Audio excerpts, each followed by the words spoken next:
Rain hammered Chicago's steel veins while Lena Vale sprinted through that subway car like her lungs were about to explode. 10 years she'd spent married to a monster, 10 years of flinching at footsteps. And tonight, right now, Travis Mercer was coming to finish what he started. Not with fists this time, with murder in his eyes. She saw him shoving through the crowded train, grinning like a predator who'd finally cornered his prey.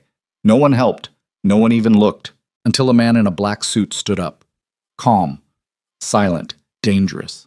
When Travis grabbed her, this stranger, Kyle Jin, dismantled him in 3 seconds flat. No punches, just brutal efficiency. Then Travis got dragged off the train by men in dark suits, and Lena realized her escape had only just begun. This is the story of a woman who ran from one nightmare straight into the arms of something far more dangerous, and the silent protector who became her salvation. Stay with me until the end. Hit that like button and drop a comment with your city so I can see how far this story travels. Cheat. The train lurched forward and Lena's knees nearly buckled. She grabbed the overhead rail with fingers that wouldn't stop shaking, her duffel bag pressed against her ribs like armor that didn't work. Sweat soaked through her navy scrubs despite the November cold bleeding through every crack in the carriage. Her reflection stared back from the dark window. Hollow eyes, a bruise yellowing along her left jaw, hair pulled back so tight it hurt. She looked like prey. Because she was. Travis would find her. He always did. 10 years of marriage had taught her that running only delayed the inevitable. But tonight, something shifted. Tonight, when he'd slammed her against the kitchen counter and wrapped both hands around her throat, she saw it. Not rage, not even hatred, just cold certainty. He was going to kill her. Maybe not tonight. Maybe not tomorrow. But soon. And he'd enjoy it. So she ran. Grabbed the duffel she'd packed 3 months ago and hidden behind the water heater. Climbed out the bathroom window while he was in the basement. Ran 6 blocks in borrowed sneakers 2 sizes too big. Made it to the subway just as the doors were closing. Now she stood in a packed train surrounded by strangers scrolling phones, listening to music, existing in whatever normal lives looked like. None of them saw her. None of them cared. She was invisible until she wasn't. The train slowed approaching the Monroe station. Lena's pulse hammered. One more stop. Then she'd transfer. Lose herself in the evening crowds. Make it to Sarah's apartment on the south side. Sarah who didn't ask questions. Sarah who kept her spare bedroom unlocked. That's when she saw him. Travis, forcing through the doors at the far end of the carriage.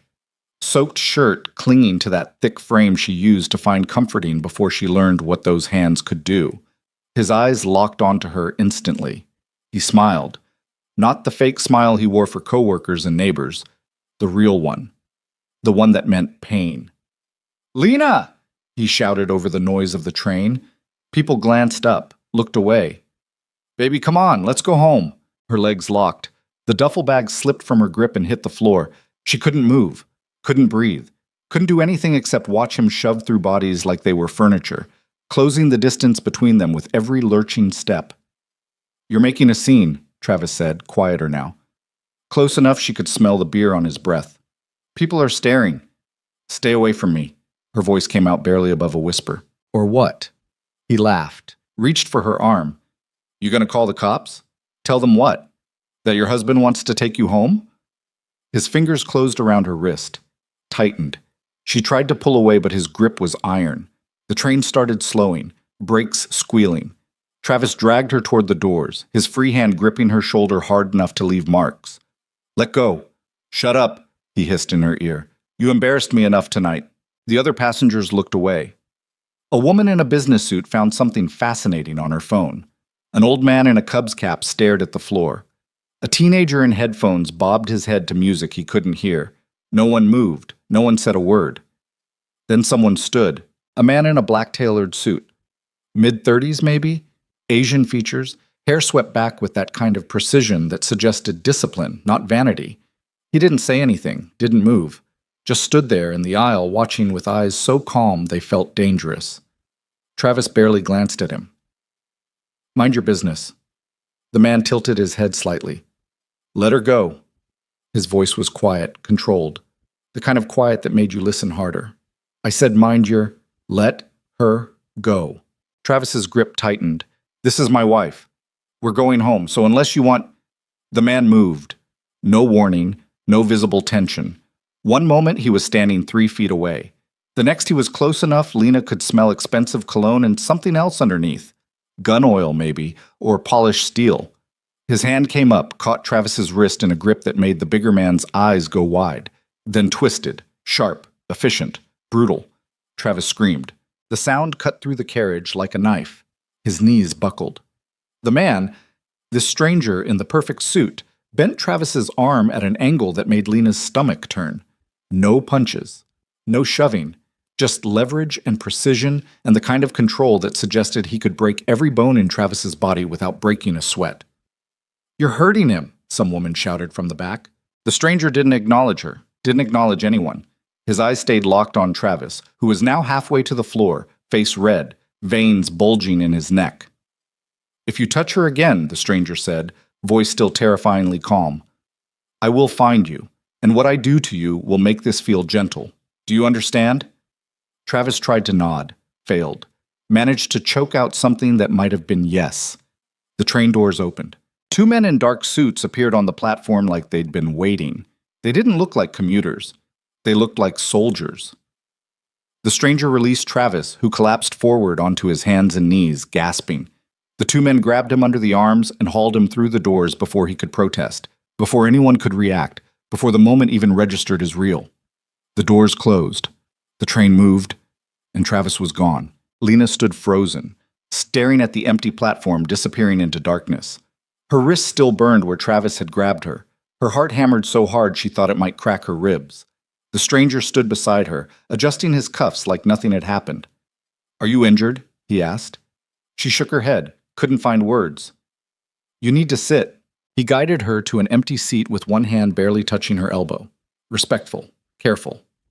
Nothing like Travis. She collapsed onto the hard plastic, legs shaking, duffel bag clutched to her chest again. The other passengers had already returned to their phones and music. The old man in the Cubs cap glanced over once, then looked away. Whatever they'd witnessed didn't register enough to interrupt their commute. The stranger remained standing beside her, watching, protecting. "Who are you?" Lena finally managed. "Someone who doesn't like bullies." "Those men, the ones who took him, they work for you?" A pause. "Yes." "What are they going to do to him?" "Remind him of the consequences of his choices." Lena's hands wouldn't stop shaking. "He'll come back. He always comes back." The stranger looked down at her with those impossibly calm eyes. "Not this time. You don't know him. You don't know what he's like when he's..."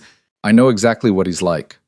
The stranger's voice stayed level, but something cold moved beneath the surface. "Men like him operate on fear and control. When that control is removed, they crumble. Your husband is no exception." "He's not my husband anymore," Lena said quietly. "Good." The train slowed, approaching the next station. The stranger glanced at the doors, then back at her. "This is your stop." "How do you be... You were looking at the map when I boarded." He gestured to her duffel. "And you packed light. You're running, but wherever you're going, he'll find you. Men like him always do." Lena felt tears burning behind her eyes. "Then what am I supposed to do?" The stranger pulled a card from his jacket. Plain white. Nothing on it except a phone number in black ink. "Call this number, tonight. Someone will answer." "Who?" "Someone who can keep you safe." The doors opened. Cold November air rushed into the carriage. Lena stood on shaking legs, duffel over her shoulder, card pressed between her fingers. The stranger remained in the train, watching her with that same unsettling calm. "Why are you helping me?" she asked. He didn't answer immediately. When he spoke, his voice carried something that might have been sadness, or memory, because no one helped when it mattered. The doors started closing. Lena stepped onto the platform and turned back, but the stranger had already moved to a window seat, eyes forward, expression unreadable. The train pulled away into darkness, and she stood alone on the platform, holding a card with no name and a number that might change everything or lead absolutely nowhere. She pulled out her phone, stared at the number. Her thumb hovered over the dial button. Travis's voice echoed in her head. "You think you can just leave? You think anyone's going to want damaged goods like you?" She pressed dial. It rang twice. Kale Jin's office. A woman's voice, professional, No nonsense. How can I help you? Lena opened her mouth, closed it, tried again. Someone gave me this number, on the train. He said, "Your name? Lena. Lena Vale." "Hold, please." Silence. Then a different voice. Male. The same terrifying calm from the train. "Ms. Vale, I'm glad you called. I don't understand what's happening. You need somewhere safe to stay tonight. Somewhere he can't find you. Am I correct?" "Yes, but a car is already on its way. Black sedan. Illinois plates. The driver's name is Marcus. He'll take you somewhere secure." "I can't just get in a car with a stranger. I don't even know who you are." "My name is Kyle Jin. I own Jin Security Consulting. We specialize in high-risk protection for individuals in dangerous situations." A pause. "Your husband has a history of domestic violence. 3 previous partners filed restraining orders. 2 dropped charges after being threatened. 1 disappeared and later turned up in a hospital claiming she fell downstairs." Lena's blood went cold. "How do you know all that?" "Because I make it my business to know. The question is whether you want to spend tonight running and hiding or whether you want to be somewhere he can't reach you. Your choice." A black sedan pulled up to the curb. Tinted windows. A man in a dark suit stepped out. Older, maybe 50. He held up a phone showing her face. A photo she didn't remember anyone taking, probably from social media. "Miss Vale?" he called out. "I'm Marcus." Lena looked at the phone in her hand, at the car, at the empty street stretching in both directions. Every instinct screamed not to trust this, to run, to disappear into the night on her own terms. But 10 years with Travis had taught her something else too, that running alone only lasted until you ran out of places to hide. "Where would you take me?" she asked into the phone. "Somewhere he'll never find you," Kyle said. "You have my word." "Why should I trust you?" "Because 2 hours ago I was a stranger who could have walked away. But I didn't, and neither did you." A pause. "The car is waiting, so is your husband. One of them leads to safety, the other leads back to him. Choose." She ended the call, walked to the sedan. Marcus opened the back door without a word. The interior smelled like leather and something clean she couldn't identify. No fast food wrappers, no trash, just pristine black leather and tinted windows. She got in. Marcus closed the door, returned to the driver's seat, and pulled away from the curb without asking for directions. No small talk. No questions. Just smooth acceleration through Chicago's nighttime streets, while Lena watched the city blur past and wondered what kind of choice she'd just made. The drive took 30 minutes through neighborhoods that got progressively more expensive. They passed brownstones that became glass towers. Streetlights got brighter. Sidewalks got cleaner. This wasn't the Chicago she knew. This was the Chicago for people who lived above the city, not in it. Marcus pulled into an underground garage beneath a building so tall she couldn't see the top. Security cameras tracked their movement. A gate rolled open automatically. He parked in a spot marked private, one of only 3 in the entire garage. "This way," Marcus said, opening her door. She followed him to an elevator with no buttons, just a keycard scanner. Marcus swiped.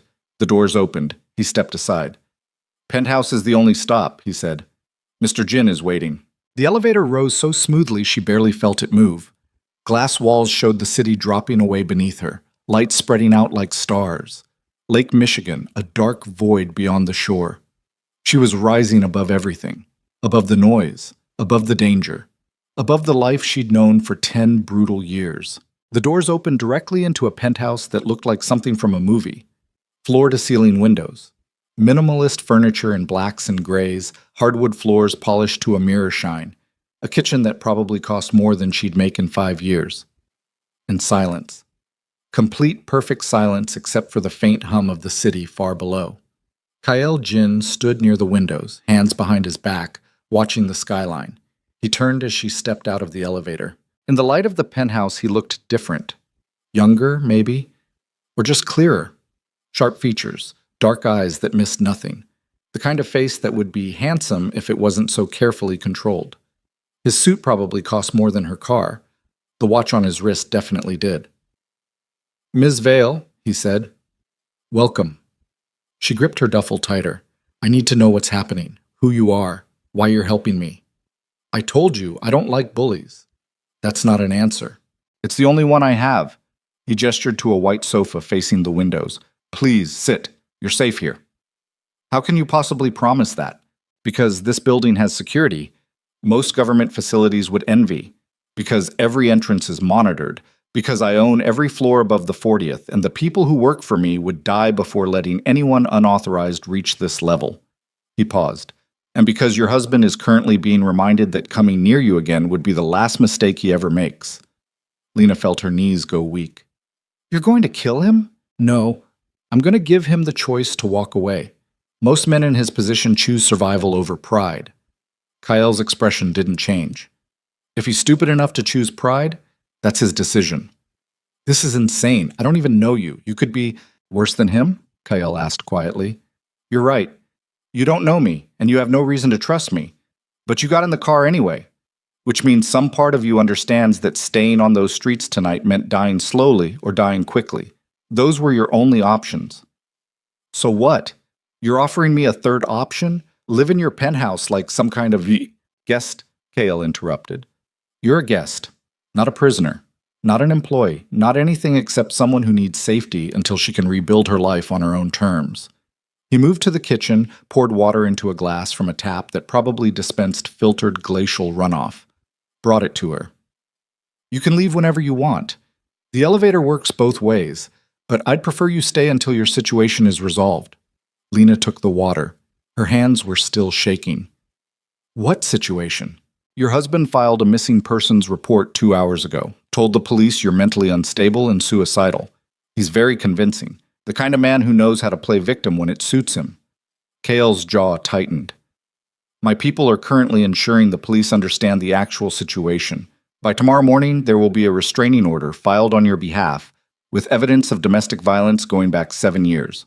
Your husband will be encouraged to accept it. How do you have evidence going back? Medical records. Police reports you filed and then withdrew. Testimony from neighbors. Security footage from the hospital where you work showing injuries consistent with abuse. Kale's voice stayed level, but something cold moved behind his eyes. You've been documenting your own suffering for years, Ms. Vale. You just never had someone with the resources to compile it. Lena set the water down before she dropped it. You had me investigated. In the 30 minutes between the train and your arrival here, yes. That's insane. That's thorough. He moved back to the windows. You can hate me for it if you want, but hate me from somewhere safe. She should leave, should grab her duffel and walk straight back into that elevator. This man, this stranger, had torn through her privacy in half an hour, had made decisions about her life without asking, had inserted himself into a situation he didn't understand, but he'd also saved her life. And standing in this pristine penthouse with the city glowing below, she felt something she hadn't felt in 10 years. Safe, not free, not healed, not whole, just safe. There's a bedroom down that hall, Kyle said without turning around. Private bathroom, fresh towels, clothes in the closet. You can lock the door from the inside. I won't disturb you. Where will you sleep? I don't sleep much. That's not an answer. It's the only one I have, he said again. Lena stood on shaking legs, grabbed her duffel, walked down the hall past the kind of artwork that belonged in museums. The bedroom was bigger than her entire apartment, king-size bed with white sheets, a bathroom with a shower that could fit 4 people, a closet full of women's clothes in her exact size. She froze, walked back into the living room. The clothes fit me perfectly. How did you... Lucky. Kale didn't look surprised by the question. I have an assistant who's very efficient. You had someone buy me an entire wardrobe in 30 minutes? Money makes impossible things possible, Ms. Vale. You'll learn that living here. I'm not living here. Then staying here, he corrected, temporarily. She wanted to argue, wanted to demand answers that made sense, but exhaustion crashed over her like a wave. 10 years of tension, 10 years of fear, 10 years of looking over her shoulder. It all hit at once, and her legs buckled. Kale caught her before she hit the floor. His hands were gentle, steadying, nothing like Travis's grip. He helped her to the couch without a word, brought a blanket from somewhere, draped it over her shaking body. Sleep, he said quietly. Everything else can wait. I can't just... Yes, you can. And somehow, impossibly, she did. She woke 6 hours later to sunlight streaming through those massive windows and the smell of coffee. For one terrifying moment, she forgot where she was. Then memory crashed back. The train. Travis. Kyle. The penthouse. She sat up. The blanket fell away. She was still fully clothed, still wearing her scrubs. Her duffel sat where she'd dropped it. Kyle stood in the kitchen pouring coffee into 2 white mugs. He'd changed into dark slacks and a gray shirt rolled to his elbows. He looked like he'd been awake for hours. "Good morning," he said. "Is it? Better than yesterday." She walked to the kitchen on unsteady legs, accepted the coffee he offered. It was perfect. Exactly the way she liked it, which should have been impossible. "How did you—" "You worked at Northwestern Memorial Hospital for 6 years. The cafeteria staff remember you order the same coffee every morning. Black, 2 sugars, ½ inch of cream." He sipped his own coffee. "I make it my business to know things." "That's creepy." "That's protection." "Where's Travis?" "In a hotel on the south side under police protection. He filed assault charges against me. They were dropped an hour later when security footage from the train mysteriously appeared showing him attacking you first." "You manufactured evidence?" "I preserved evidence that already existed." Hale set his mug down. "The restraining order was approved at 6 this morning. He's legally required to stay 500 yards away from you at all times. He's also been suspended from his job pending investigation." Lena felt her hands shaking again. "He'll never accept that. He'll come after me anyway. If he does, he'll deal with me. You can't just—" "I already did." Cale's eyes locked onto hers. "You asked me last night why I'm helping you. The truth is I don't have a good answer. I saw something happening that shouldn't happen. I had the resources to stop it, so I did. Everything else is just logistics." "So what happens now?" "Now you decide what kind of life you want to build. You have time, resources, safety. What you do with those things is up to you." Lena looked around the penthouse, at the expensive furniture, the perfect view, the pristine kitchen. Everything was immaculate, controlled, perfect, just like Kyle. And she realized she'd traded one cage for another. Maybe this one had better bars. Maybe the man holding the key was gentler, but she was still trapped, still dependent, still not free. "I need to leave," she said. "You're not a prisoner." "Then why does it feel like I am?" Kyle's expression didn't change, but something flickered behind his eyes. "Because you've spent 10 years in captivity, and freedom feels terrifying. But I'm not Travis, Ms. Vale. You can walk out that door right now and I won't stop you. I'll even drive you wherever you want to go. And if I do, if I leave, then you leave, and I hope you find whatever you're looking for." "Just like that?" "Just like that." She stared at him, at this stranger who'd appeared out of nowhere and upended her entire life in less than 12 hours. Who'd investigated her past, manipulated her present, promised her a future she didn't ask for, and who was now offering to let her walk away without consequences. "Who are you really?" she asked. Cale smiled. It didn't reach his eyes. "Someone who understands what it's like to be trapped, and someone who has the power to offer you what I never had." "Which is?" "A choice." The word hung between them. Heavy, loaded, dangerous. Lena looked at the elevator, at the door to freedom, then back at the penthouse, at the safety she'd never known existed. Travis was out there, angry, humiliated, probably planning his next move. The restraining order was just paper. It wouldn't stop him when rage took over. But Kyle's resources weren't paper. They were steel. They were men in dark suits and security cameras, and the kind of power that made Travis disappear off a subway train in 3 seconds. "If I stay," she said carefully, "what does that look like? However you want it to look. You have your own space, your own time. I won't ask questions about your past or demands about your future. You're free to come and go. Work if you want. Rest if you need to. Build whatever life you're trying to build." He paused. "The only thing I ask is that you don't put yourself in unnecessary danger, which means staying away from places he knows, at least until the situation is fully resolved." "And when will that be?" "When you feel safe enough to leave." It should have sounded like a trap, should have felt like manipulation. But the way Kyle said it, flat, factual, without pressure, made it sound like exactly what it was. An offer, not a demand, not a cage, just an option that didn't exist yesterday. "Okay," Lena heard herself say. "I'll stay. For now." Kyle nodded once. There's food in the fridge, laptop on the desk if you need it. Password is on a note underneath. My number is programmed into the phone on the counter. Use it if you need anything. Where are you going? Work. What kind of work? He paused at the elevator. The kind that keeps people like you safe from people like him. The doors closed and he was gone. Lena stood alone in the massive penthouse watching the morning sun climb over Lake Michigan. Somewhere out there, Travis was probably screaming at lawyers or police or anyone who'd listen. Somewhere out there, her old life was continuing without her. And somewhere in this city, Kael Jin was moving through shadows, making sure she'd never have to go back.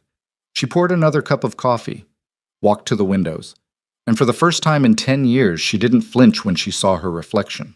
But that peace wouldn't last, because 3 days later, she'd discover exactly who Kael Jin really was, and why men in expensive suits listened when he spoke, and what kind of world she'd actually agreed to enter when she got in that car. 3 days of silence made Lena's skin crawl. She woke each morning to coffee already brewed, found meals prepared in containers with handwritten labels, chicken, rice, vegetables, dates indicating freshness. The penthouse hummed with invisible care. Towels appeared folded. Groceries materialized in the fridge. Her laundry vanished and returned clean. But Kael himself remained a ghost. She'd see him occasionally. Late at night, standing by the windows, phone pressed to his ear, speaking Korean in tones so low she couldn't make out words. Early mornings leaving through the elevator in different suits, all black, all perfect. He never asked how she slept, never invaded her space, never demanded conversation. It should have felt respectful. Instead, it felt like living with a stranger who happened to own the walls around her. On the fourth morning, she found him in the kitchen at dawn, pouring coffee with the mechanical precision of someone who'd done it 10,000 times. Dark circles shadowed his eyes. His shirt was wrinkled. Not much, just enough to suggest he'd been wearing it for 20 hours straight. "You look like hell," she said. He glanced up. "Good morning to you, too. When's the last time you slept?" "I slept." "That's not an answer." "It's the only one I have," he said, and she realized he used that phrase like a shield. A wall. A way to end conversations before they started. She poured her own coffee, added sugar, cream, watched him watch her do it. "You don't have to keep avoiding me, you know." "I'm not avoiding you." "Then what do you call this? You're a ghost in your own home. I call it giving you space." He leaned against the counter, arms crossed. "You've spent 10 years with someone who monitored your every move. I thought distance would be preferable." "Distance feels like you regret bringing me here." Something flickered across his face. "I don't regret it." "Then what's wrong?" "Nothing's wrong."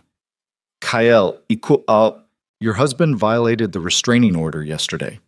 His voice went flat, clinical. "He was arrested outside Northwestern Memorial. Apparently he thought you'd return to work." Lena's coffee cup froze halfway to her mouth. "What happened?"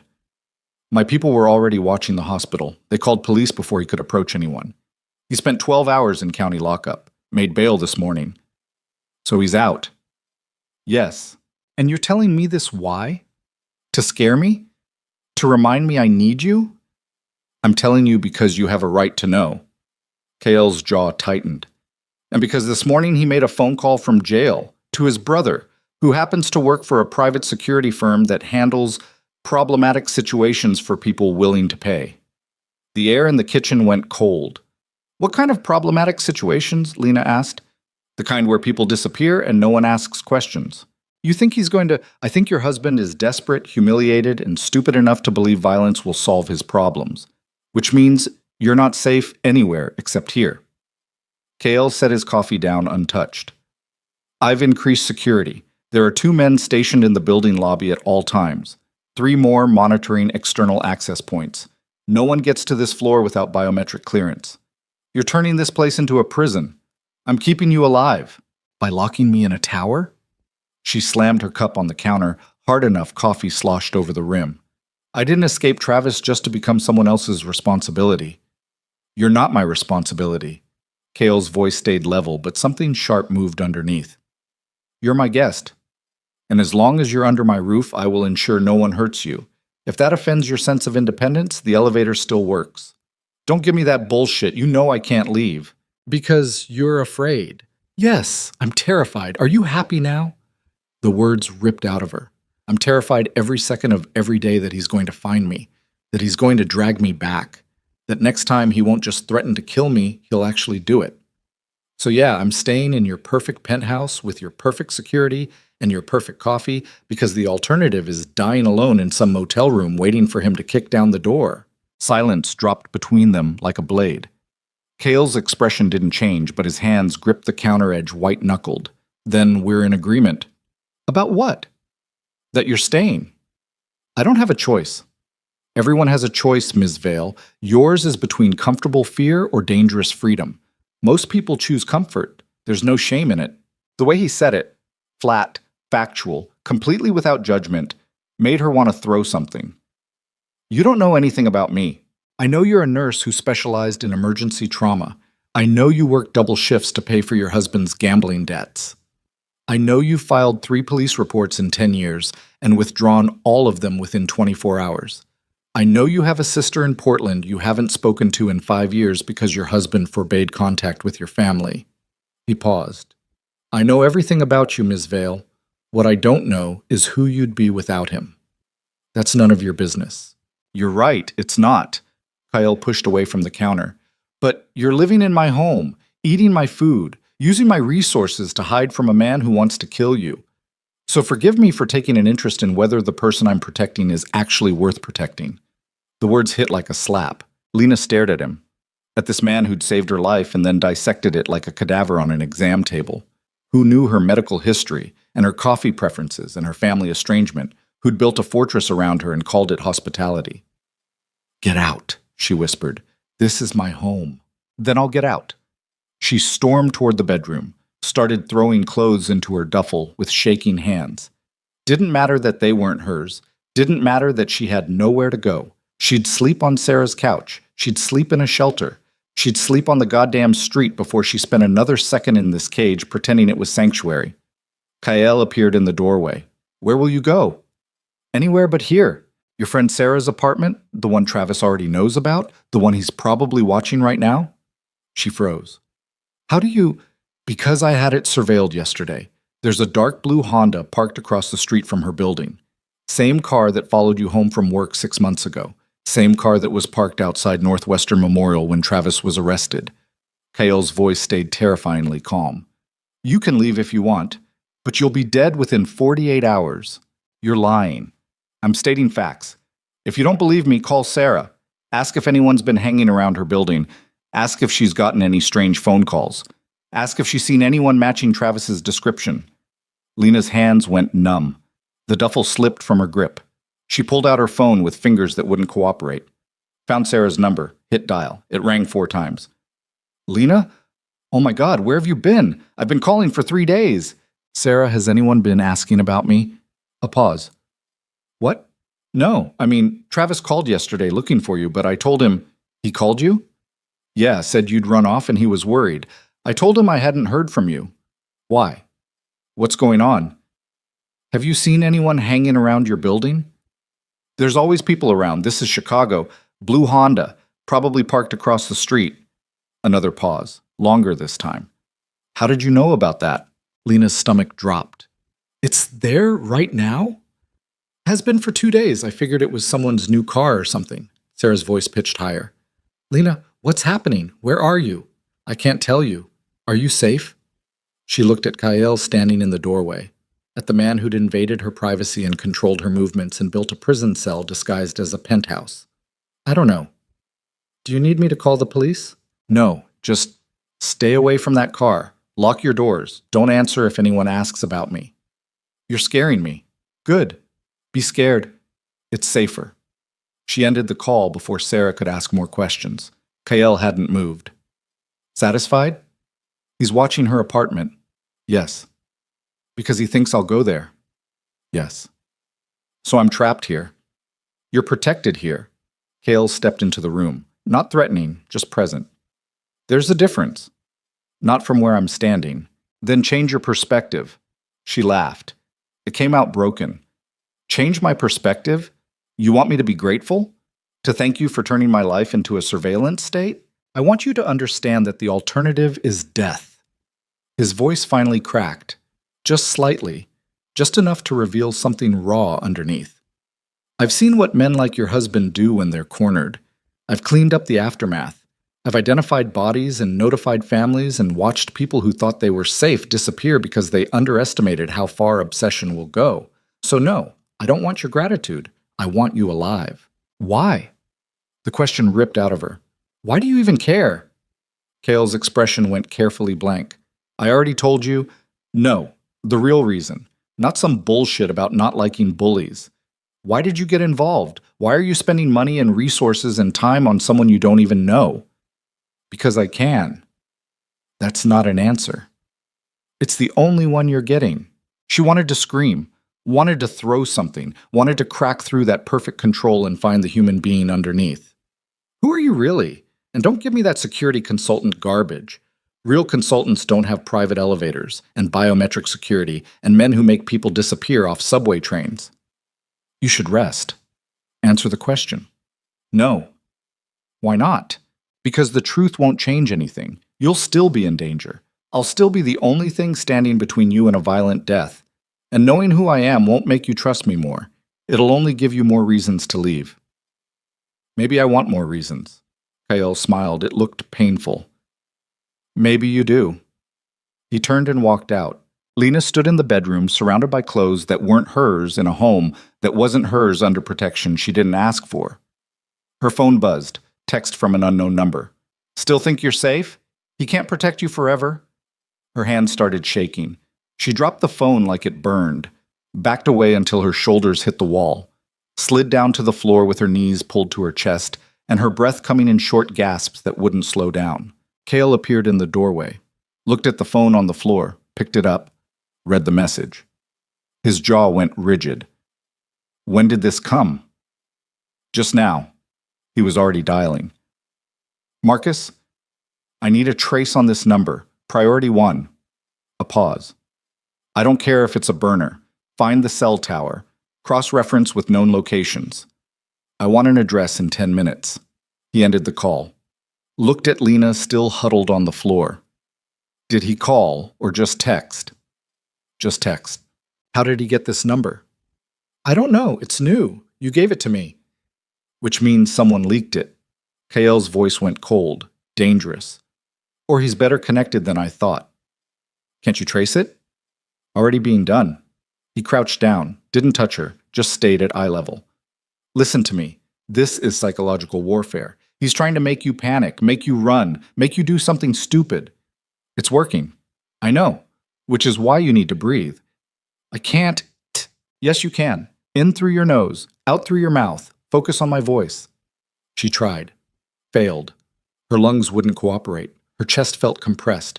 Everything was spinning, and Travis was out there somewhere sending messages and watching Sarah's apartment and planning something terrible, and she'd never be free, never be safe, never be anything except prey waiting for the hunter to close in.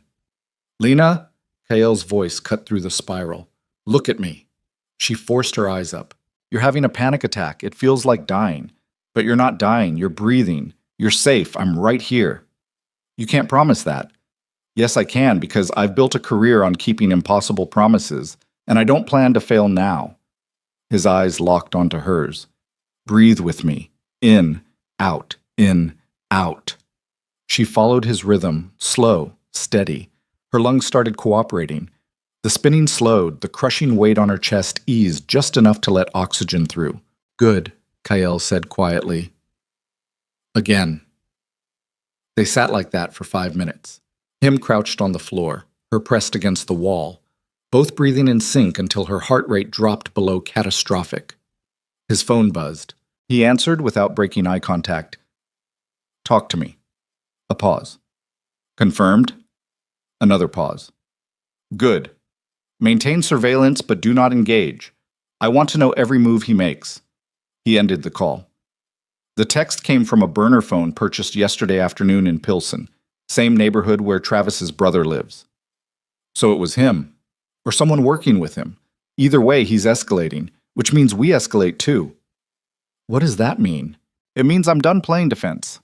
Kale stood, offered his hand. It's time to remind your husband that fear works both ways.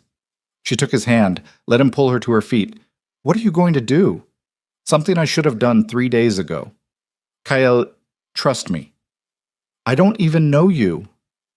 Then trust that I have more to lose than you do if this goes wrong. How do you figure that? He looked at her for a long moment.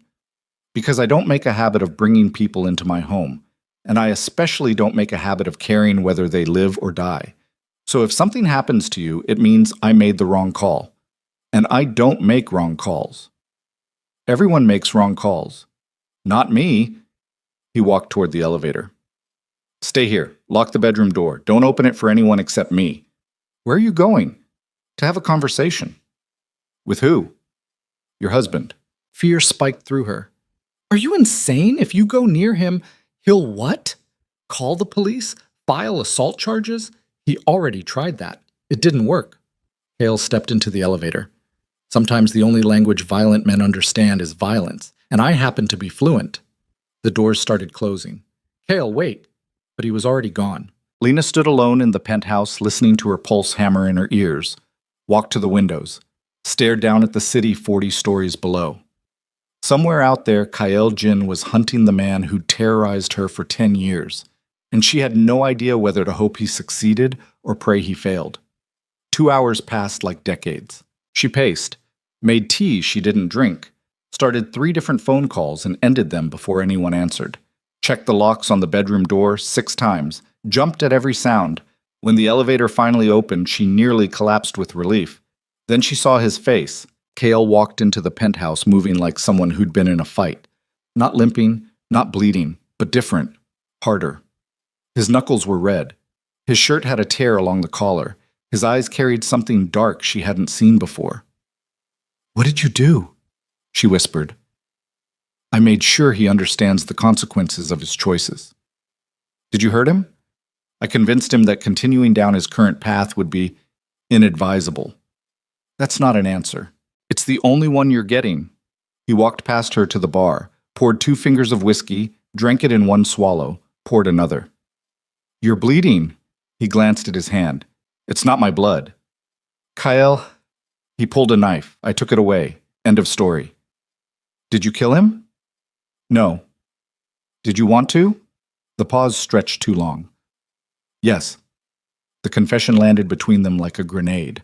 Lena stared at this man who'd saved her life and invaded her privacy and just admitted he'd wanted to commit murder on her behalf. What are you? I'm someone who solves problems other people can't solve. By hurting people? By doing what's necessary. That's not the same thing. In my world, it is. He set the glass down. Your husband won't bother you again. He's currently on a bus to Iowa, where his cousin owns a farm. He'll stay there for the next 6 months, minimum. If he returns to Chicago, certain information about his gambling debts and tax evasion will mysteriously appear in federal databases. He understands this. He agreed to the terms. You threatened him. I gave him options. He chose the one that lets him keep breathing. And if he comes back anyway, Cale's expression went flat. Then I'll keep the promise I made tonight, which was that if he ever touches you again, they'll never find his body. The words should have terrified her. Should have sent her running for the elevator in the street and whatever dangerous freedom waited beyond Kyle's fortress. Instead, she felt something else, relief, because for the first time in 10 years, someone had stood between her and Travis had blinked first. I don't know what to say, she managed.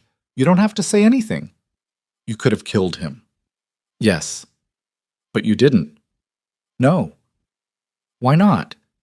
Cale looked at her with those dark, tired eyes. Because you're not the kind of person who wants that blood on your conscience, and I'm trying very hard not to become the kind of person who forgets the difference. The vulnerability in those words cracked something open in her chest. This man, this dangerous, controlled, terrifying man, was trying to be better than his instincts for someone he barely knew. She crossed the room, stood close enough to see the exhaustion in his face. Thank you. Don't thank me for being a monster. You're not a monster. You don't know what I've done. I know you saved my life. Twice. She reached out slowly, touched his bloodied knuckles. And I know you could have made this easier on yourself by just letting Travis disappear, but you gave him a chance instead. I gave him a chance to run. There's a difference. Not to me. Cale looked down at her hand on his. You should clean this. You should let me.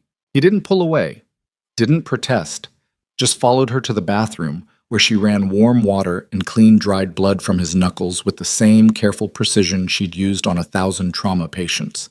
He didn't flinch, didn't speak, just watched her work with an intensity that made her skin prickle. "This one's deep," she said, examining a split across his middle knuckle. "You might need stitches."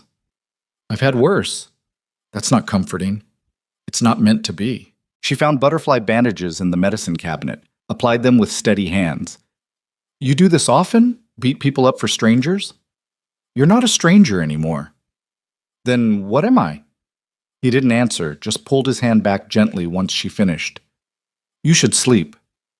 It's 3 in the afternoon. You look exhausted." "So do you." "I don't sleep much." "You said that already." Because it's still true. She wanted to push. Wanted to crack through that wall and find out what made Kale Jin sacrifice sleep and violence and privacy for someone he met on a subway train. But exhaustion was catching up. The adrenaline crash made her legs weak. "Will you be here when I wake up?" she asked. "Where else would I go?" "I don't know. That's the problem." Something softened in his expression. "I'll be here." "Promise?" "I don't make promises I can't keep." "Is that a yes?" "Yes." She walked to the guest bedroom, closed the door, fell onto the bed still fully dressed, and for the first time since the subway train, she slept without nightmares.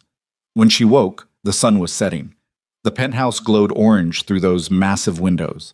She walked out to find Kyle exactly where she'd left him, standing by the windows, phone pressed to his ear, speaking Korean in low, dangerous tones. He saw her, ended the call mid-sentence. "Hungry?" he asked. "Starving." He ordered Thai food.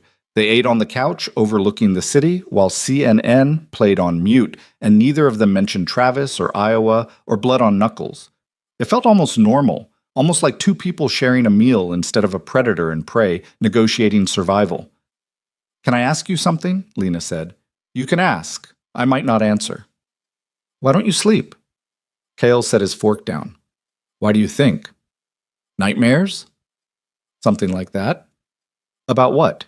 "About the things I've done, the people I've hurt, the lines I've crossed that can't be uncrossed." He looked at her. "I'm not a good man, Lena. I'm a necessary one. There's a difference." "I don't believe that." "You should." "Why?" "Because good men don't do what I did tonight. They call the police, file reports, let the system handle it." His jaw tightened. "I bypassed the system, threatened a man with violence, forced him out of his home and his city. That's not justice, that's power. And sometimes power is the only language bullies understand." "That's a dangerous philosophy." "So is letting violent men hurt innocent people because the system's too slow to stop them." Kale studied her. "You're defending me." "I'm defending the person who saved my life. Even knowing what I'm capable of? Especially knowing that." Something shifted in his expression, not quite a smile, but close. "You're either very brave or very stupid." "Maybe both. Definitely both." They finished eating in comfortable silence. Lena helped clean up even though Kyle insisted she didn't have to. Then they stood together at the windows watching the city lights blink on like stars against the darkening sky. "He won't come back," Kyle said quietly. "I made sure of it." "How can you be certain?" "Because I know fear, and I know when someone's been broken enough to stay broken." "That sounds like experience talking." "It is." "You gonna tell me about it?" "No." "Why not?" "Because some stories don't have happy endings, and you've had enough darkness for one lifetime." "So have you, apparently." He didn't respond, just stood there watching the city with eyes that looked decades older than his face. Lena's phone buzzed, text from Sarah. "Just saw the news. They found Travis's car abandoned near O'Hare. Police think he fled the state. Are you okay?" She showed Kyle the message. He read it without expression.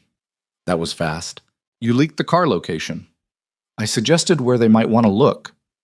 "You're terrifying, you know that?" "Yes." "But also kind of brilliant. I've been called worse." She typed a response to Sarah. "I'm safe. I'll explain everything soon. Love you." Kale's phone buzzed. He glanced at it. His expression went cold. "What's wrong?" Lena asked. "Travis's brother. He just posted bail for assault charges filed 3 hours ago. Apparently he got into a fight at a bar in Pilsen. So? So the bar is 2 blocks from here, and the assault victim is one of my security team. The air went cold. It's a message, Lena whispered. Yes. They're coming for me. They're trying to. Kale was already moving, pulling his phone, dialing. Marcus, lock down the building. No one in or out without my personal authorization. Deploy the full team. I want eyes on every entrance and rooftop access within a 3-block radius. He paused, because Travis's brother just made this personal. He ended the call. Looked at Lena. Pack what you need. We're leaving. Leaving where? Somewhere they'll never find you. Kyle, this building is compromised. If they got to Marcus, they have our security protocols, which means staying here is suicide.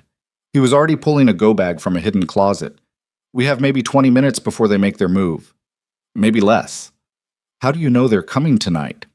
Because that's what I would do. He tossed her the duffel she'd arrived with. Pack, now. She threw clothes into the bag with shaking hands. Her mind raced. Where will we go? I have a property outside the city, off-grid. No records, no GPS, nothing that traces back to me. Why didn't we go there from the beginning? Because I thought the security here was enough. His jaw tightened. I was wrong. The elevator chimed. They both froze. Kale's hand went to the small of his back, came out holding a handgun that appeared from nowhere. He moved to the elevator with the kind of fluid precision that said he'd done this before, many times. The doors opened. Marcus stepped out, bloodied and limping, holding his ribs. They're in the building, he gasped. 4 men, armed. They took out Phillips and Chen on the loading dock. I barely made it to the service elevator. Kale caught him before he collapsed. How long? 5 minutes, maybe less. They're coming up the fire stairs, bypass the main elevators, which means they have the building schematics. Kale's voice went ice cold. Get to the panic room. Lock yourself in. Don't open it for anyone but me. Boss? That's an order. Marcus nodded, limped toward a hidden door in the far wall, disappeared inside. Kyle turned to Lena. Change of plans. We're going to the roof. The roof? We're 40 stories up, and there's a helicopter waiting. He grabbed her arm. Not rough, just urgent. Move. Now. They ran for the service stairs. Kyle moved like a shadow, gun up, eyes scanning every corner. Lena followed, heart hammering, duffel bouncing against her hip.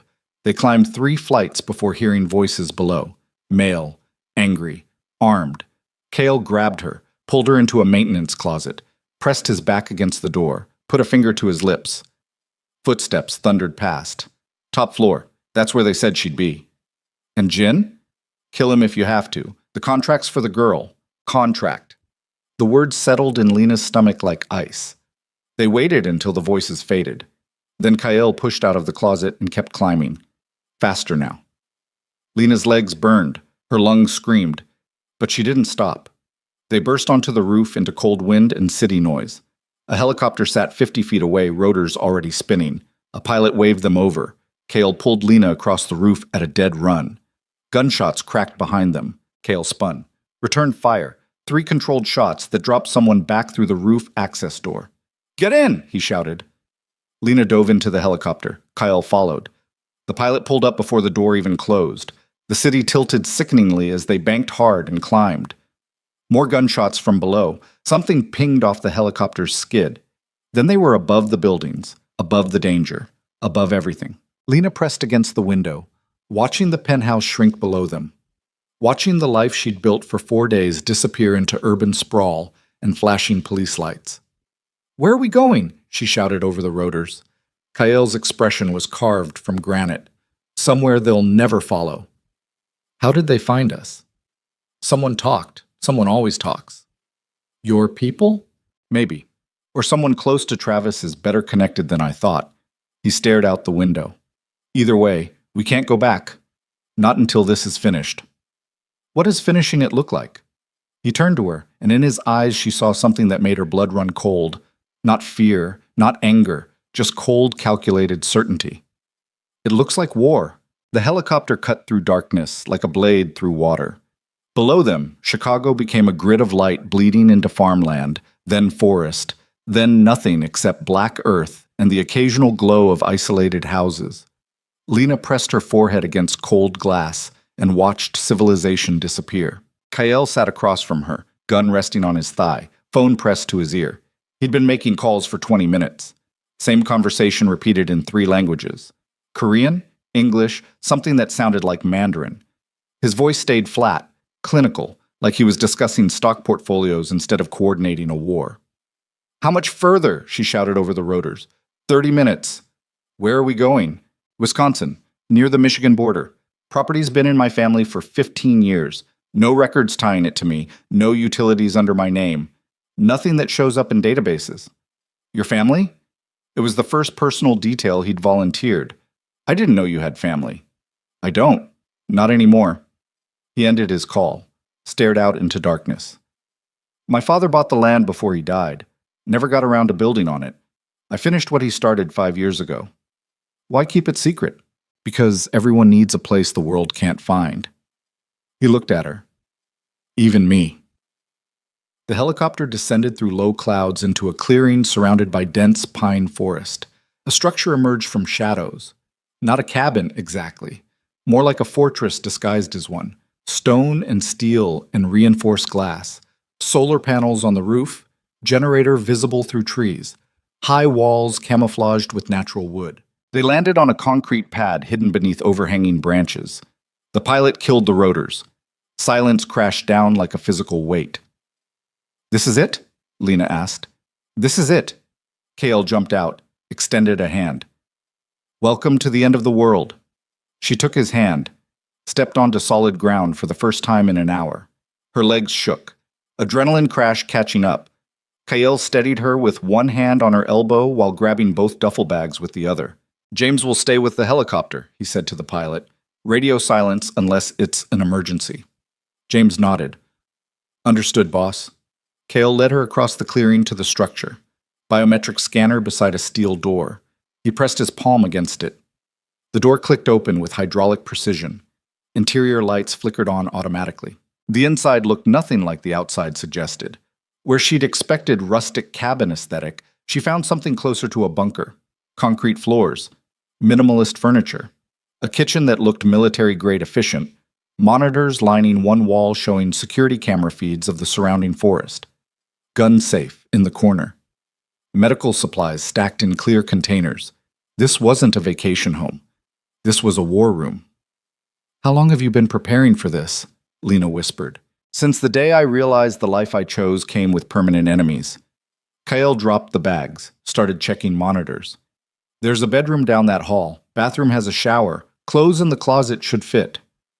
"You keep women's clothes in your secret bunker?" "I keep clothes for anyone who might need them. Preparation isn't paranoia if the threat is real." He pulled up camera feeds showing the forest and thermal imaging. "We're alone for now, but that won't last." "You think they'll find us here?" "I think they'll try, which means we have maybe 12 hours before we need to move again." Lena felt exhaustion crushing down. "I can't keep running." "You won't have to, not after tonight." "What happens tonight?" "I make some calls, cash and some favors. Remind certain people what happens when they cross lines that shouldn't be crossed." His jaw tightened. "Your husband's brother made a mistake going after my people. Now he's going to learn why that mistake was fatal." "You're going to kill him." "I'm going to remove him as a threat. How that happens depends on how smart he is." "And Travis?" "Travis is irrelevant. He's a coward who ran. His brother is the real problem, the one with connections, the one who hired those men." Kael pulled up something on his phone, showed her a photo. "Recognize him?" The man in the photo looked like Travis, but harder, older. Military tattoos covering both arms, dead eyes that suggested he'd seen violence and decided he liked it. "That's Derek," Lena said quietly. "Travis's older brother. They were close growing up. Derek went into private security after the Marines. Travis always said Derek could fix any problem. Well, Derek just became my problem, which means he's about to have a very bad week." Kael's phone buzzed. He answered. "Talk to me." A pause. His expression went rigid. "Say that again." Another pause. "How long ago?" Silence. Then, "Find him. Use every resource we have. And Marcus, When you find him, bring him to me alive. I want answers before he stops breathing." He ended the call. The air in the room changed. "What happened?" Lena asked. Cale's voice came out cold, dangerous. "One of my security team is missing. The one who had access to the penthouse elevator codes. You think he sold us out?" "I think someone got to him, either with money or threats or both. Either way, he gave them everything they needed to breach the building." His hands clenched into fists. "Which means this was coordinated, planned. Someone's been watching us for days. Derek, or whoever Derek's working for." Cale pulled up more camera feeds. "Private security firms don't move like this. Too organized, too funded. This feels like something bigger." "Like what?" "Like people who don't appreciate me operating in their territory." He looked at her. "I've made enemies, Lena. Powerful ones. Men who control entire sections of this city. If they decided you're leverage they can use against me, I'm not leverage. I'm a person. To them, you're the same thing." He started pacing. "I should have seen this coming, should have moved you sooner, should have—" "Stop!" She grabbed his arm. "You've done everything you could. You saved my life twice. You gave me safety I never had. So stop acting like this is your fault." "It is my fault. I brought you into my world without explaining the cost, without warning you that proximity to me makes you a target. Then explain it now. Tell me who you really are, what you really do. All of it." Cale looked at her for a long moment. "You don't want those answers?" "Yes, I do." "Why?" "Because I'm tired of being protected by someone I don't understand. Because if I'm going to trust you with my life, I need to know what that life is worth to you. Because," her voice cracked, "because I need to know if you're saving me or using me." The question hung between them like a blade. Cale's expression didn't change, but something moved behind his eyes. Pain, maybe, or recognition. "Sit down," he said quietly. She sat on the couch. He remained standing, hands behind his back, military posture, like he was preparing for battle. "My name is Kyle Jin. I own Jin Security Consulting. On paper, we provide high-end security for corporate clients and wealthy individuals. In reality, we solve problems law enforcement can't or won't touch. Missing persons who don't want to be found. Witnesses who need to disappear. Evidence that needs to surface at exactly the right time." He paused. "And sometimes, not often, but sometimes, we remove threats that exist outside the reach of any legal system. You're an assassin. I'm a problem solver. Sometimes that involves violence. Most times it doesn't. But you've killed people." "Yes." "How many?" "Enough that I stopped counting." His voice stayed level. "I was recruited out of Army intelligence 15 years ago by a man who saw potential in the way I processed threats. He trained me, funded me, built the infrastructure that became my company. When he died, I inherited everything, including the enemies." "What kind of enemies?" "The kind who control human trafficking networks, drug distribution, money laundering operations, the kind who make Travis look like a child playing dress-up." Cale's jaw tightened. "I've spent 10 years dismantling their operations piece by piece, making their business expensive, dangerous, unprofitable, and they've spent 10 years trying to kill me for it." Lena felt cold spreading through her chest. "So when you saved me on that train, it was genuine. I saw someone in danger and intervened, that's all." He looked at her. "But bringing you to my penthouse, offering protection, that made you visible, and visibility in my world is the same as painting a target on your back." "So Derek isn't working alone?" "No. He's working for someone who wants leverage over me, and you're that leverage." "Then let me go. Drop me somewhere remote. Give me money. I'll disappear and they'll have no reason to— They'll hunt you anyway, because now they know you matter to me. And anything that matters to me is a weapon they can use." His voice went cold. "There's no walking away from this, Lena. Not for you. Not for me. Not anymore." "So what do we do?" "We end it. Tonight." "How?" "By giving them what they want." She stared at him. "You're going to trade me?" "I'm going to make them think I am. Then I'm going to kill everyone who showed up to collect." The brutality of it stole her breath. "You can't." "Yes, I can. Because the alternative is spending the rest of your life running, looking over your shoulder, waiting for the day they finally catch you." He moved closer. "I won't let that happen. Not to you." "Why?" The question ripped out of her. Why do you even care? You barely know me. I'm just some woman you met on a train who— You're not just some woman, his voice cracked. Just slightly. You're someone who survived 10 years of hell and still tried to build something better. Someone who didn't let cruelty make her cruel. Someone who— He stopped, swallowed hard. You remind me of someone I couldn't save, and I'll be damned if I fail twice. Silence dropped between them. Who? Lena whispered. That's my sister, G1. She was 23 when she died, married to a man who beat her daily. I was deployed overseas when it happened. By the time I got back, his voice went flat. There was nothing left to save, just a body and a police report that called it suicide, even though her husband's fingerprints were on her neck. Tears burned behind Lena's eyes. I'm sorry. Don't be sorry. Be alive, because that's the only thing that matters to me anymore. He turned away. Get some rest. We move at dawn. Where? Chicago. We're ending this where it started. That's suicide. That's justice. Kyle? Sleep, Lena. You're going to need it. He walked to the monitors and stood there motionless, watching thermal images of forest that held nothing except shadows and cold wind. Lena retreated to his bedroom, found clothes in the closet like he'd promised, jeans, sweater, boots that fit perfectly. She changed mechanically, climbed into bed that smelled like laundry detergent and nothing else. Sleep came in fragments. She woke twice to the sound of Kyle's voice speaking Korean into his phone. Once to gunfire somewhere in the distance that made her heart explode before realizing it was just a dream. When dawn light finally bled through the window, she found Kyle in the same position. Still watching monitors, still motionless except for the coffee cup he lifted to his lips every few minutes. Did you sleep at all? She asked.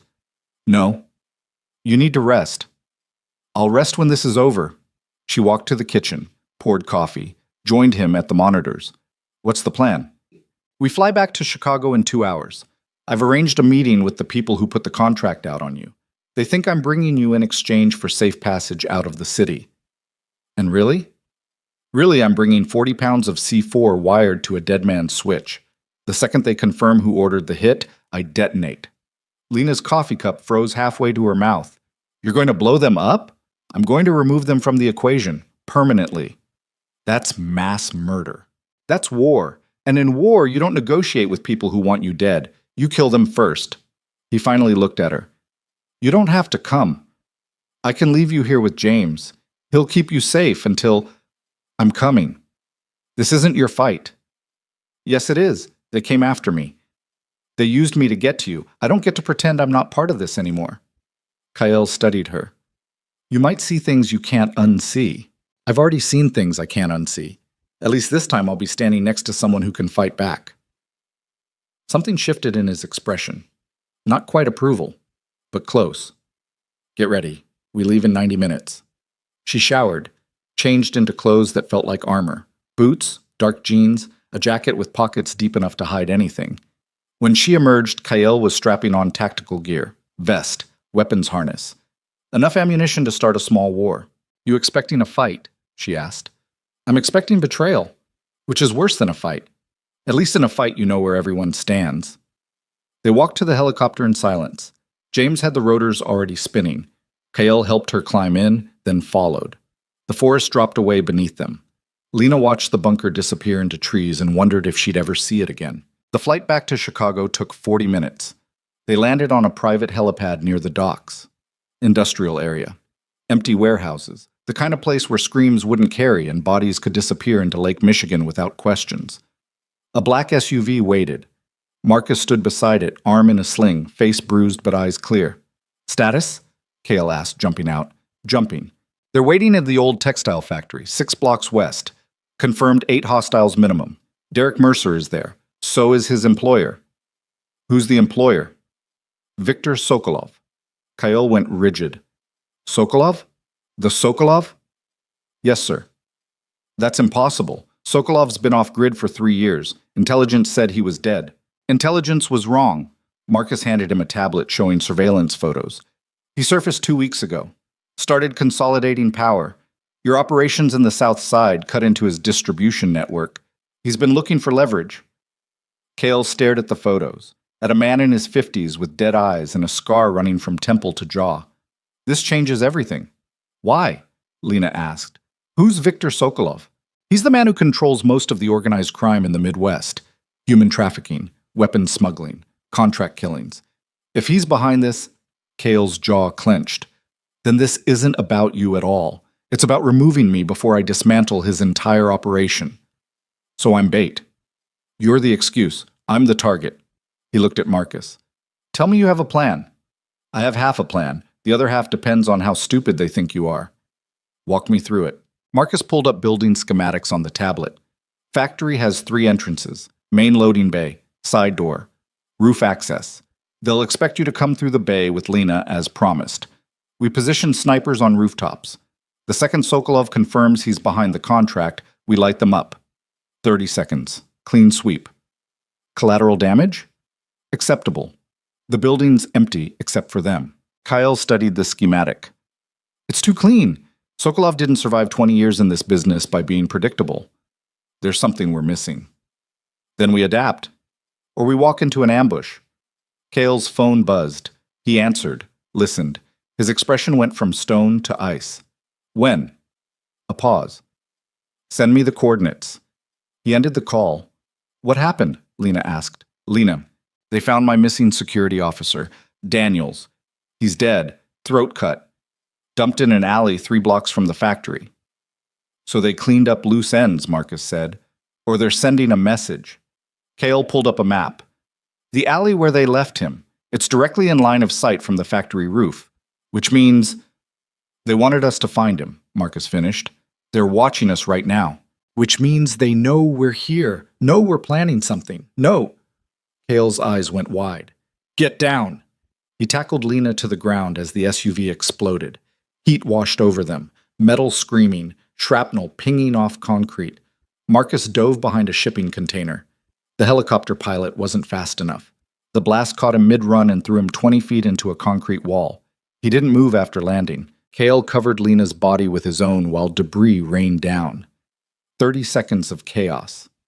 Then silence, except for flames crackling and car alarms shrieking. You okay? He gasped. She nodded, couldn't find words. Marcus? Still breathing. Marcus emerged from behind the container, bleeding from a dozen small cuts. But that was remote detonation, which means gunfire erupted from rooftops. Kale grabbed Lena and dragged her behind a concrete barrier as bullets chewed into the ground where they'd been standing. Marcus returned fire with a pistol that sounded like thunder in the enclosed space. How many? Kale shouted. At least 4, maybe more. Suppressing fire. I'm getting her inside. Inside where? Anywhere but here. Kale pulled Lena up and ran toward the nearest warehouse. Bullets tracked their movement. Something hot burned across her shoulder. She screamed. Kale kept moving, practically carrying her now. They crashed through a rusty door into darkness that smelled like oil and decay. He slammed the door, shoved a metal beam across it, pulled her deeper into shadow. Let me see, he said, already examining her shoulder. Blood soaked through her jacket. He ripped the fabric. Just a graze. You'll live. Doesn't feel like a graze. That's adrenaline lying to you. Trust me, if it was bad, you wouldn't be standing. More gunfire outside. Marcus shouting something unintelligible. Then silence. Kale's phone buzzed. Text message. He showed it to Lena. You can't run forever, Jin. Give us the girl and walk away. Final offer. Don't you dare, Lena whispered. I'm not negotiating with... The warehouse door exploded inward. 4 men in tactical gear poured through. Kale fired twice. Dropped one. The others scattered into cover. Bullets punched through corrugated metal walls around them. Kale grabbed Lena and ran deeper into the warehouse, through machinery, over conveyor belts, downstairs into a basement that looked like it hadn't seen light in decades. There, he whispered, pointing to a maintenance tunnel. Go. What about you? I'm buying time, now move. She crawled into the tunnel. Kale followed, sealing the entrance behind them with a steel grate. They moved through darkness lit only by his phone flashlight. Water dripped from above. Rats scattered. The tunnel smelled like sewage and death. After 50 yards, the tunnel opened into a larger space. Storm drain, water rushing past in the center, metal walkways on both sides. Kyle pulled out his phone. No signal. Where does this lead? Lena asked. If I remember correctly, it connects to the old subway tunnels. From there, we can... A spotlight blazed from behind them. They spun. Derek Mercer stood at the tunnel entrance, flanked by 3 men, all armed, all smiling. Kyle Jin, Derek said, the man who can't be killed, except you look pretty killable from where I'm standing. Kale's gun came up. Let her go. This is between you and me.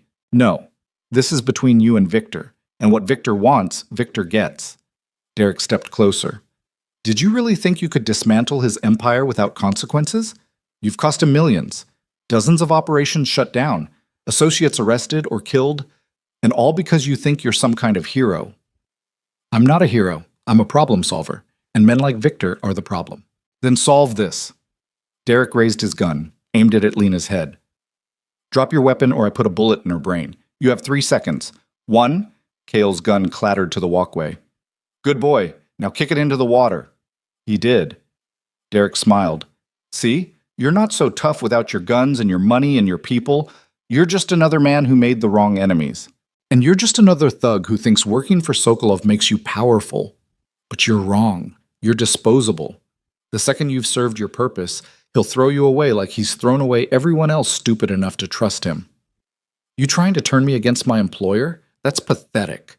I'm telling you the truth. Victor doesn't share power. He eliminates competition. And the second I'm dead, you become competition. Derek hesitated, just for a second. But that second was enough. Kale moved, not toward Derek, toward the water. He grabbed Lena and they jumped. Cold water swallowed them whole. Current dragged them under. She couldn't breathe, couldn't see, couldn't do anything except hold on to Kyle while the storm drain tried to kill them both. Gunfire erupted above. Bullets sliced into water. Kale kicked toward the surface. They broke through gasping 50 yards downstream. He pulled her toward a maintenance ladder. They climbed while bullets pinged off metal rungs, up, into darkness. Through another tunnel, this one older. Brick walls. The rumble of subway trains somewhere close. They collapsed on cold stone, gasping, soaked, bleeding. You okay? Kale managed. Define okay. Breathing and conscious. Then, yes. He pulled out his phone. Cracked screen, but still functioning. Dialed. Marcus, we're in the old subway tunnels under the docks. I need extraction. Fast. A pause. I don't care if it's compromised. They're coming, and I'm out of options. He ended the call. Looked at Lena. Can you walk? Do I have a choice? Not really. They moved through tunnels that smelled like rust and rats and 100 years of neglect. Above them, the city hummed. Trains roared past, cars honked. People lived entire lives without knowing these tunnels existed, without knowing wars were fought in darkness while they sipped coffee and complained about traffic. After 20 minutes, they emerged into an abandoned subway station. Tiles crumbling, graffiti covering every surface, a single bare bulb flickering. Marcus stood on the platform. Behind him, 3 more men in tactical gear, all armed, all watching the tunnel entrance. Thank God, Lena breathed, but Kyle didn't move. He stood frozen, staring at Marcus, at the men behind him, at something Lena couldn't see but could feel radiating off him like heat. Marcus, Kale said quietly, why are they here? For insurance. Insurance against what? Against you doing something stupid. Marcus raised his gun. Victor sends his regards. And Lena understood. The betrayal she'd been dreading, the twist she'd felt coming. It wasn't Derek. It wasn't some faceless enemy. It was the man Kyle trusted most. How long? Kale's voice stayed level, but something underneath was breaking. 6 months. Since Victor approached me with an offer I couldn't refuse. Marcus smiled. It looked painful. I'm sorry, boss, but you were always going to lose this war. I just chose to be on the winning side. Kale's hands clenched. Everything. The security breach, the ambush at the penthouse, the missing officer. All you. All me. Victor needed leverage. I gave him access. Simple as that. And Daniels? Did you kill him yourself? He figured out what I was doing. Couldn't let that information reach you. So you cut his throat and left him in an alley like garbage. I did what was necessary. Just like you taught me. The words landed like bullets. Lena felt Kale shaking beside her. Rage, grief, betrayal, all of it boiling beneath that controlled exterior, threatening to explode. Walk away, Kael said. Take your men. Leave us here. I'll disappear. Victor gets what he wants. Can't do that. Victor wants confirmation you're dead, and he wants the girl alive. Leverage for the next person stupid enough to challenge him. Over my dead body. That's the idea. Marcus aimed. I really am sorry, boss. You were a good teacher, but you taught me too well. Taught me that survival matters more than loyalty, that power trumps principle, that in the end, everyone's for sale. His finger tightened on the trigger. You just never realized the price for me was reasonable. The gunshot cracked through the station, but it didn't come from Marcus. It came from behind him. One of his men collapsed, then another. Then Marcus himself, dropping his gun, clutching his leg where blood poured from a shattered kneecap. Viktor Sokolov stepped out of shadow holding a smoking pistol. Did you really think, the Russian said in accented English, that I would trust a man who betrayed his employer to remain loyal to me? How stupid do you think I am? He shot Marcus again, center mass. The body jerked and went still. Victor turned to Kael and Lena. Now, let us discuss terms. Viktor Sokolov stood in the flickering station light, like death wearing a custom suit. The gun in his hand looked almost casual, like he'd held weapons so long they'd become extensions of his body. Behind him, 4 more men materialized from shadows, all armed, all watching Kael and Lena with the dead-eyed focus of predators who'd already decided their prey was finished. Marcus's body leaked blood onto crumbling tile. The betrayal was still warm, still bleeding, still impossible to process. Kael's breathing stayed controlled, but Lena felt tension radiating off him like heat. His hand found hers, squeezed once, a message without words. Stay close. Stay alive. Stay ready. Terms, Victor repeated, stepping over Marcus's corpse without looking down. I am reasonable man. I give you choice. Choice implies options, Kael said. His voice came out flat, empty, like something vital had been carved out and nothing remained except cold precision. What you're offering is an execution with extra steps. Perhaps. But execution with dignity is better than execution while begging, yes? Victor's accent turned the words into something almost musical. You have cost me much money, Mr. Jin, much time, many good men, operations I built over decades, destroyed because you think you are a hero. I never claimed to be a hero. No, you claim to be businessman, security consultant, but really, Victor smiled. It didn't reach his eyes. Really, you are crusader, vigilante, man who thinks he can clean up world one body at a time, very American, very stupid. And yet here we are. Your operation in shambles, your distribution network crippled, your reputation damaged because one man with resources decided you needed stopping. Victor's smile vanished. You think you won? You think because you shut down few warehouses, arrest few drivers, save few whores from their employment, you think this is victory? He laughed, cold, bitter. I have been in this business 30 years. I have survived FBI investigations, cartel wars, Russian mafia purges. You are insect. Annoying, yes, but still insect. Then why am I still alive? Because I am curious. Curious what kind of man throws away fortune and safety to fight war he cannot win.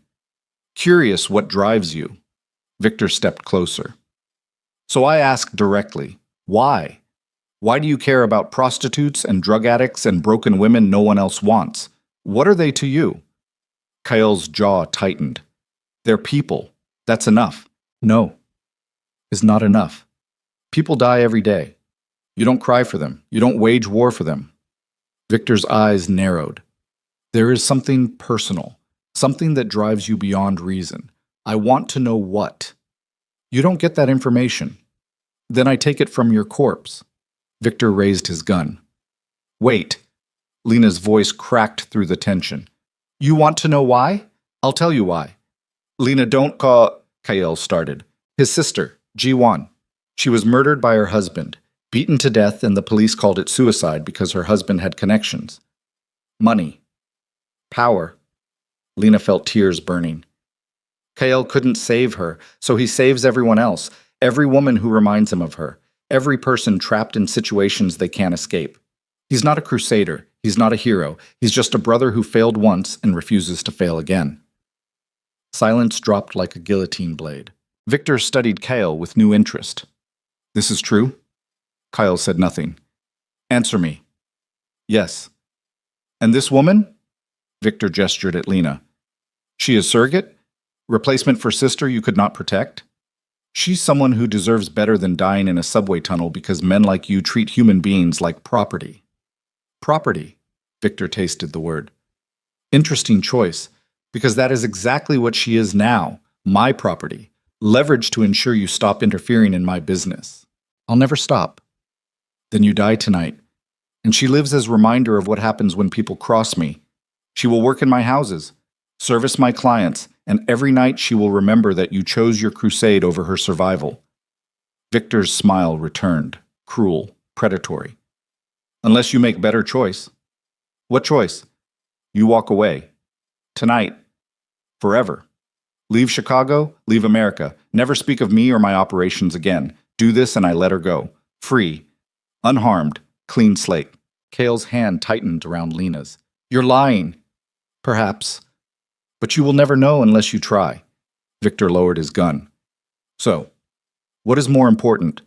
Your mission or her life? Lena felt Kyle's pulse hammering through his grip, felt the war raging inside him, principle versus protection, justice versus love. The same choice that destroyed him once before. Don't, she whispered. Don't do this for me. I can't lose you. You won't. We'll fight, together. Whatever happens, you'll die. They'll torture you, break you, turn you into something unrecognizable. And I'll spend whatever's left of my life knowing I could have stopped it. By giving up everything you've built? Everything you believe in? Yes. Then you're not the man I thought you were. The words hit him like bullets. His hand loosened, just slightly, just enough she felt the separation beginning. Very touching, Victor said, but I grow bored. Make choice. Now. Or I make it for you. Let me think. No more thinking. Choose. Kyle looked at Lena, then at Victor, then back at Marcus's body bleeding out on cracked tile. The man who'd betrayed him, the man he'd trusted, the proof that loyalty was fiction and everyone eventually chose survival over principle. Okay, Kyle said quietly. Lena's heart stopped.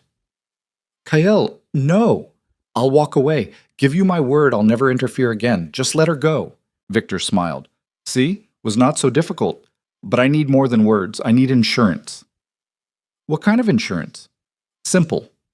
You kill Derek Mercer, the man who started this mess by putting contract on you. You kill him, I know you're serious about walking away. I know you will not seek revenge. Derek's nothing. He's a thug who thought he could play in a league above him. Exactly. So killing him should be easy, yes, unless you have problem with getting hands dirty. Victor pulled a knife from his belt, tossed it at Kyle's feet. Prove you are a man of action, not just words. Then we have deal. Kale stared at the knife, at the steel blade reflecting fluorescent light. Where is he? 3 tunnels north. My men have him secured, waiting for you to come finish what you started. And after I kill him? After you leave. And she goes free. You have my word. Your word means nothing. Then we have that in common. Victor gestured to his men. They will escort you. I will stay here with your woman. Make sure no one interrupts our transaction. Kyle picked up the knife, tested the weight, the balance. His knuckles were white. If you hurt her, I am businessman. I honor deals, but only if terms are met. So go, kill Derek Mercer. Prove your commitment to walking away. Kyle looked at Lena one last time. His eyes carried everything he couldn't say. Apologies, promises, grief for what they could have been if the world was different. Then he turned and walked into darkness, followed by Victor's men. Silence crushed down. Victor lowered himself onto a rusted bench, gun resting casually on his knee. Your man. He is interesting. Most people in his position would beg, cry, try to negotiate. But him, he calculates, processes, chooses option with highest survival probability. Victor's eyes locked onto hers. Tell me, do you love him? That's none of your business. Everything is my business, so I ask again, do you love him? Lena's jaw tightened. I don't know. You don't know.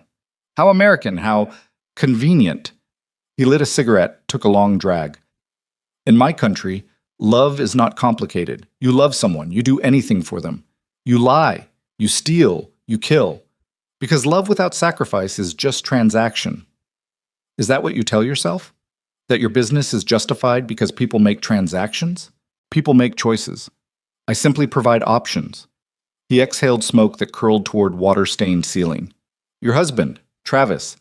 He made choice to abuse you. Derek made choice to help him. Cale made choice to interfere. Now he makes choice to walk away. All choices. All consequences. And what about the women you traffic? What choices do they have? More than you think. Many come willingly, desperate for money, for escape from worse situations. I give them opportunity. You give them slavery. I give them what they can afford. If they had better options, they would take them. But they don't. So they come to me, and I profit from their desperation. This is capitalism, yes? Supply and demand. You're a monster. I am realist. Monsters believe they are doing good. I know exactly what I am. He took another drag. Which is why I will honor deal with Kyle. Not because I am good man, but because killing you serves no purpose after he walks away. Business is business, nothing personal. Everything about this is personal. To you, perhaps. To me? He shrugged. You are simply leverage that is no longer needed once terms are met. Lena's hands curled into fists. He's going to kill you. Maybe not tonight, maybe not this year, but eventually he'll come for you. And when he does, all your men and all your money won't save you. Victor smiled. Perhaps. But perhaps is not today, and today is all that matters. Footsteps echoed from the tunnel. Kyle emerged from darkness. Alone. His clothes were soaked with blood that wasn't his. The knife was gone. His face looked carved from stone. It's done, he said. Show me proof. Cale pulled out his phone, showed a photo of Derek Mercer's body sprawled in a tunnel, throat cut, eyes staring at nothing. Victor studied the image, nodded. Good.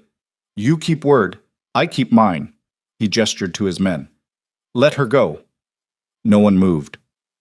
I said, let her go. About that, one of Victor's men said, stepping forward, taller than the others, military bearing, American accent. Change of plans. Victor's expression shifted. What change? We have deal. Yeah, you had a deal, past tense. The man raised his gun, not at Kyle, at Victor. FBI. You're under arrest for human trafficking, racketeering, and about 40 other charges that'll keep you locked up until you're 100. The station exploded into chaos. Victor's men spun, reaching for weapons. More agents poured from every tunnel entrance wearing tactical gear with FBI emblazoned across their chests. Flashbangs detonated. Smoke filled the station. Shouting, commands, the crack of gunfire. Kyle grabbed Lena and dragged her behind a concrete pillar as bullets chewed into tile around them. She couldn't breathe, couldn't think, couldn't process what was happening. Stay down, Kyle shouted over the chaos.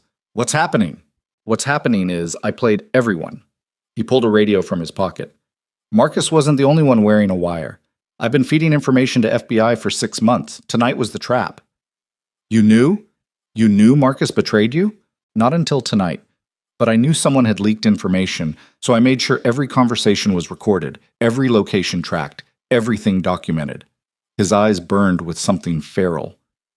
Victor thought he was in control, but he walked right into the net. The gunfire intensified. One of Victor's men went down, then another. The FBI agents moved with precision, closing the circle. Victor himself had taken cover behind the same pillar, 10 feet away, trapped. You bastard! Victor screamed at Kyle. You set me up! I gave you options. You chose wrong. I will kill you. I will kill everyone you love. You'll do it from federal prison. Kyle's voice went cold. Where I'm sure you'll have plenty of time to think about supply and demand. Victor raised his gun, aimed at Lena. Then I take something from you first. The shot came from nowhere. Victor's head snapped back. The gun clattered from his fingers. His body crumpled like a puppet with cut strings. Lena stared at the corpse, at the man who'd terrorized them, at the monster who'd built an empire on suffering, dead in an instant. An FBI agent emerged from smoke. Older, gray hair, tired eyes. Kyle Jin? That's me. Special Agent Morrison. We need to debrief you, both of you. There's a lot to untangle here. Derek Mercer. You'll find his body 3 tunnels north, but he's not dead. Morrison's eyebrows rose. You said, I said it was done. Didn't say I killed him. Derek's alive, unconscious, zip-tied, waiting for you to collect him. Cale pulled out the phone again. The photo was staged, fake blood, lighting angle. Victor saw what he wanted to see. You lied to a mob boss about committing murder? I played him. Big difference. Morrison shook his head. You're either the smartest man I've met or the craziest. Maybe both. He gestured to his team. Get them out of here. Medical check. Full statements. And someone find Derek Mercer before he wakes up. Agents surrounded them, led them through tunnels that smelled like smoke and blood, upstairs, through service doors, into cold night air that hit like a slap, ambulances, police cars, more agents than Lena could count. The entire block had been cordoned off. News helicopters circled above. The war that raged in darkness was about to become front-page news. A paramedic examined Lena's shoulder, cleaned the graze, bandaged it while asking questions she barely heard. Her mind was still in that tunnel, still watching Victor's head snap back, still processing that the nightmare was actually over. Cale stood 20 feet away being debriefed by Morrison. His voice stayed level, clinical, reciting facts like he was discussing stock portfolios instead of describing a coordinated takedown of Chicago's most dangerous criminal. After an hour, Morrison dismissed him. Cale walked over to where Lena sat on an ambulance bumper, wrapped in a shock blanket that did nothing to stop her shaking. You okay? He asked. I don't know what I am. That's fair. He sat beside her, close enough their shoulders touched. For what it's worth, I'm sorry. For what? For dragging you into this, for making you part of a war you never asked to fight, for... Stop. She grabbed his hand. You saved my life multiple times. You gave me safety when I had none. You fought for me when no one else would. So stop apologizing for being the only good thing that's happened to me in 10 years. I'm not good, Lena. I'm just... You're good enough for me. The words hung between them, heavy, loaded, carrying promises neither of them knew how to keep. Morrison walked over. We're going to need you both for extensive debriefing. Could take days, weeks maybe. You'll need somewhere to stay. I have properties, Kyle said, all of which are crime scenes now. We've got agents processing your penthouse, the bunker in Wisconsin, every location tied to your operations. Morrison's expression softened. You did good work tonight, Jin. Really good work. But you also operated outside legal boundaries for years. There will be consequences. I know. Federal prosecutors want to talk. So do about 6 different agencies. You're looking at immunity deals, witness protection, complete restructuring of your company. Your life as you knew it, it's over. What about her? Cale gestured at Lena. She's clean, victim in all this. We'll need her testimony against Derek Mercer, but after that she's free to go. Where? Lena asked. Travis might be in Iowa, but he'll come back. Eventually. And Derek's going to prison, but he has friends, family, people who'll want revenge. We can arrange protection, new identity, relocation. It's not perfect, but it's safe. No, Cale's voice cut through. She stays with me. Jin, you're not going to have resources to protect anyone. The FBI is seizing your assets pending investigation. Your company's being dismantled. You'll be lucky if you're not facing charges yourself. Then I'll protect her without resources. But she's not disappearing into witness protection alone. Morrison studied them both. You two are either incredibly brave or incredibly stupid. We've been told that already tonight, Lena said. I bet, he sighed.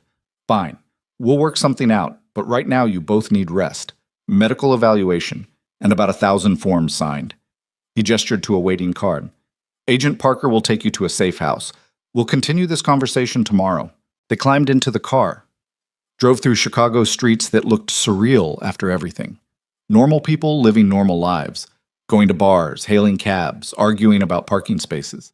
None of them knowing that blocks away a war had ended in blood and smoke and bodies that would take days to identify. The safe house turned out to be a bland apartment in a bland building with bland furniture and locks that suggested the FBI took security seriously. 2 agents stood outside, 2 more inside. Every window covered, every exit monitored. Cale thanked them, closed the door, locked it. Then he collapsed. Not physically. Nothing visible. But Lena saw it. The moment the mask cracked. The moment 10 years of controlled violence and buried grief finally caught up. He sat on the couch and put his head in his hands, and for the first time since the subway train, he looked human. She sat beside him, didn't speak, didn't offer comfort. Just sat there in silence that said everything words couldn't. I didn't want to kill him, Kael finally said. Victor. I wanted him in prison, wanted him to face justice, but when he aimed at you, the agent killed him, not you. Same thing. I created the situation. I put you in his crosshairs. His death is on me. So is his arrest. So is the takedown of his entire organization. So are the dozens of people you saved by stopping him. She turned his face toward hers. You're not responsible for what he chose. You're only responsible for what you chose. And you chose to save lives, including mine. At what cost? Does it matter? Yes. Why? Because I need to know if you can live with what I am, what I've done, what I'll keep doing because it's the only thing I know how to do. His eyes searched hers. I'm not going to change, Lena. I'm not going to become some normal guy with a normal job and normal problems.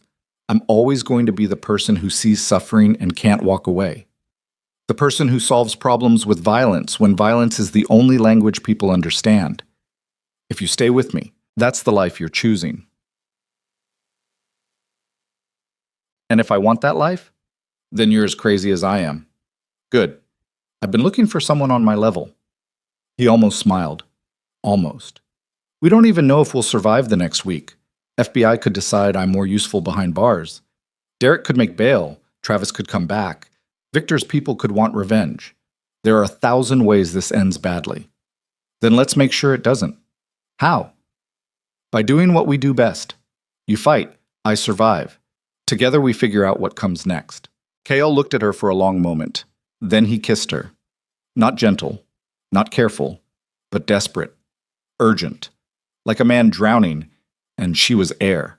Like 10 years of isolation and grief and violence had finally found something worth protecting more than principle. When they broke apart, both breathing hard, the apartment felt different, smaller, warmer. Like maybe two broken people could build something whole if they tried hard enough. What happens now? Lena whispered. Now we rest. Tomorrow we face whatever comes next, and the day after that we do it again. Until eventually what? Eventually it stops feeling like survival and starts feeling like life. She curled against him, let exhaustion drag her toward sleep. Outside, Chicago hummed. Inside, two people who'd survived hell decided to try surviving something harder. Peace. But peace would have to wait, because at 3 a.m., Lena's phone buzzed with a text from an unknown number. Victor's dead. Derek's arrested. But you think that ends this? You think we don't have contingencies? Enjoy your victory while it lasts, because tomorrow the real war begins. She showed Kael. He read it twice, then pulled her closer. Let them come. We'll be ready. Will we? We have to be, because the alternative is losing, and I don't lose anymore. Outside, the city slept. Inside, two warriors prepared for one more battle. The last one. The one that would determine whether they'd finally earned the right to stop fighting, or whether they'd die trying. Dawn broke over Chicago like a wound-bleeding light across steel and glass. Lena stood at the safe house window, watching the city wake while exhaustion pulled at her bones. She hadn't slept after the text. Neither had Kael. They'd spent the dark hours planning, preparing, accepting that peace was always going to be something they'd have to fight for. Behind her, Kael sat at the kitchen table, cleaning a handgun with mechanical precision. The FBI had returned his weapons after Morrison confirmed he'd been working with them. Now he moved through the ritual-like meditation. Disassemble, clean, reassemble, over and over until his hands stopped shaking. They'll come today, he said without looking up. Victor's people. They'll want revenge while the wound's still fresh. How many? Enough to make it count. They won't send amateurs, not after what happened. And we're supposed to what? Sit here and wait to die? We're supposed to turn the trap around. He set the gun down, looked at her. Morrison's team is stretched thin processing Victor's network. They can spare maybe 2 agents for protection. That's not enough. So we run, we fight. but on our terms, our ground. He pulled out his phone, made a call. James, I need the helicopter, 1 hour, and I need you to file a flight plan to Michigan, then ignore it completely. A pause. Because someone's listening, and I want them to know exactly where we're not going. He ended the call, made another. Marcus's replacement, Chen. You still breathing? Relief flickered across his face. Good. I need you to spread a rumor. Make sure it reaches Victor's people. Tell them Lena and I are holed up at the bunker in Wisconsin. Make it believable. Make it sound like you're trying to keep it secret. Another pause. Because we're going to kill everyone who shows up. That's how. Lena felt ice spreading through her chest. You're using the bunker as bait. I'm using it as a kill box. The place is rigged with enough security to stop a small army. If they want us that badly, they'll have to go through hell to get there, and most of them won't make it out. That's mass murder. That's survival. They're coming regardless. At least this way we choose the battlefield. He stood, walked to her, took her hands. I know what I'm asking. I know this isn't the life you wanted. But if we don't end this today, we spend the rest of our lives looking over our shoulders. Is that what you want? I want to live without fear. Then help me make that possible. She looked into his eyes. At the man who'd saved her life and dragged her into a war and was now asking her to become something she'd never been. Not a victim, not a survivor, but a fighter. What do you need me to do? She asked. Stay alive. That's all. I'll handle the rest. No, I'm done being cargo. If we're doing this, I'm part of it. Lena, I said I'm part of it. Teach me. Show me. Whatever it takes. Kyle studied her for a long moment. Then he nodded. Okay. But you follow my lead. You do exactly what I say. And if I tell you to run, you run. No arguments, no heroics. Agreed? Agreed. He spent the next hour teaching her things she never thought she'd need to know. How to hold a gun. How to aim under stress. How to move through confined spaces without getting killed. How to think like someone whose life depended on split-second decisions. She was terrible at all of it, but she tried. And trying was enough. At 9 a.m., Morrison arrived with fresh coffee and worse news. Derek Mercer made bail 3 hours ago, posted by an anonymous donor. He's in the wind. Let me guess, Kyle said. Victor's organization. That's our working theory. We've got alerts out, but he knows how to disappear. Could be anywhere. He's not anywhere. He's coming for us. Kale showed Morrison the text from last night. This is a coordinated move. Victor's people sprung Derek because they need local knowledge. Someone who knows Lena, knows me, knows how we think. Morrison's face went grim. We can pull you out, relocate you tonight. New identities. Fresh start. Running doesn't solve this. It just delays it. Then what do you suggest? I suggest you let me handle it my way. Your way gets people killed. Their way gets more people killed. At least my way, the right people end up dead. Morrison rubbed his face. I didn't hear that. And you didn't say it. Officially, I'm advising you to accept protective custody. Unofficially, he lowered his voice. You've got 12 hours before I have to file a report on your whereabouts. Use them wisely. He left. Kale turned to Lena. Last chance to walk away. I walked away once. Look where it got me. Fair point. He grabbed both their bags. Let's go end this. They left through a service exit, climbed into a car Chen had left in the alley, drove through Chicago streets that felt different now, smaller, more fragile, like she could see through the facade to the violence that lurked underneath every smile and handshake. The helicopter waited at a private airfield north of the city. James had the rotors already spinning. They climbed in without words, lifted off into gray sky that promised rain. Below them, Chicago shrank to toy size. All those people, all those lives. None of them knowing that somewhere above them, 2 people were flying toward a fight that would determine whether they'd see another sunrise. The flight to Wisconsin took 90 minutes. They didn't talk, didn't plan. There was nothing left to plan. Either they'd survive or they wouldn't. Talking wouldn't change the outcome. The bunker emerged from forest like a scar in the earth. James set them down on the concrete pad, kept the rotors spinning. I'll stay airborne, he shouted. Circle the perimeter. Anything moves, you'll know. Get out of here if it goes bad, Kyle said. Don't be a hero. Says the man flying into an ambush.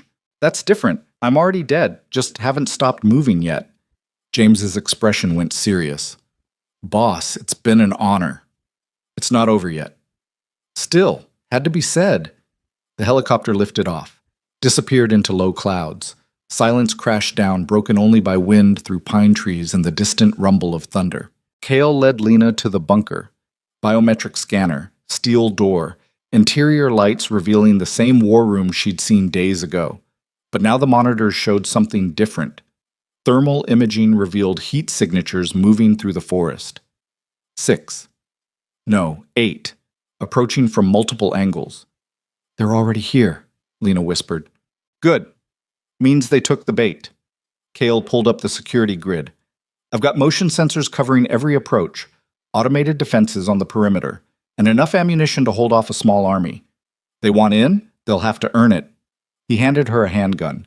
Stay in the interior room, lock the door.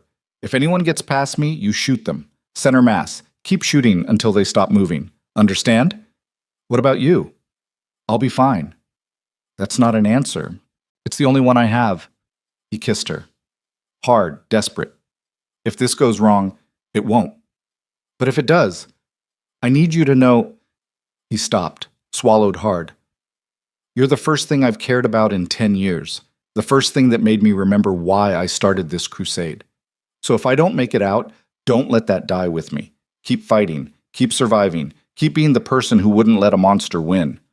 Kyle, go. Now. She retreated to the interior room, locked the door, pressed her back against concrete and listened to her pulse hammer in her ears. Outside, thunder rolled closer.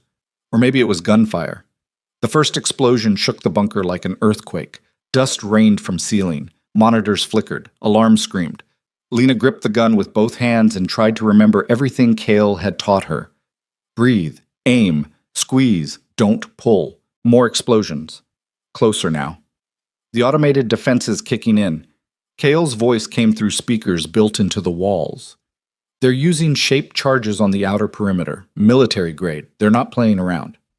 How many? Down to 6. 2 caught in the minefield, but the rest are getting closer.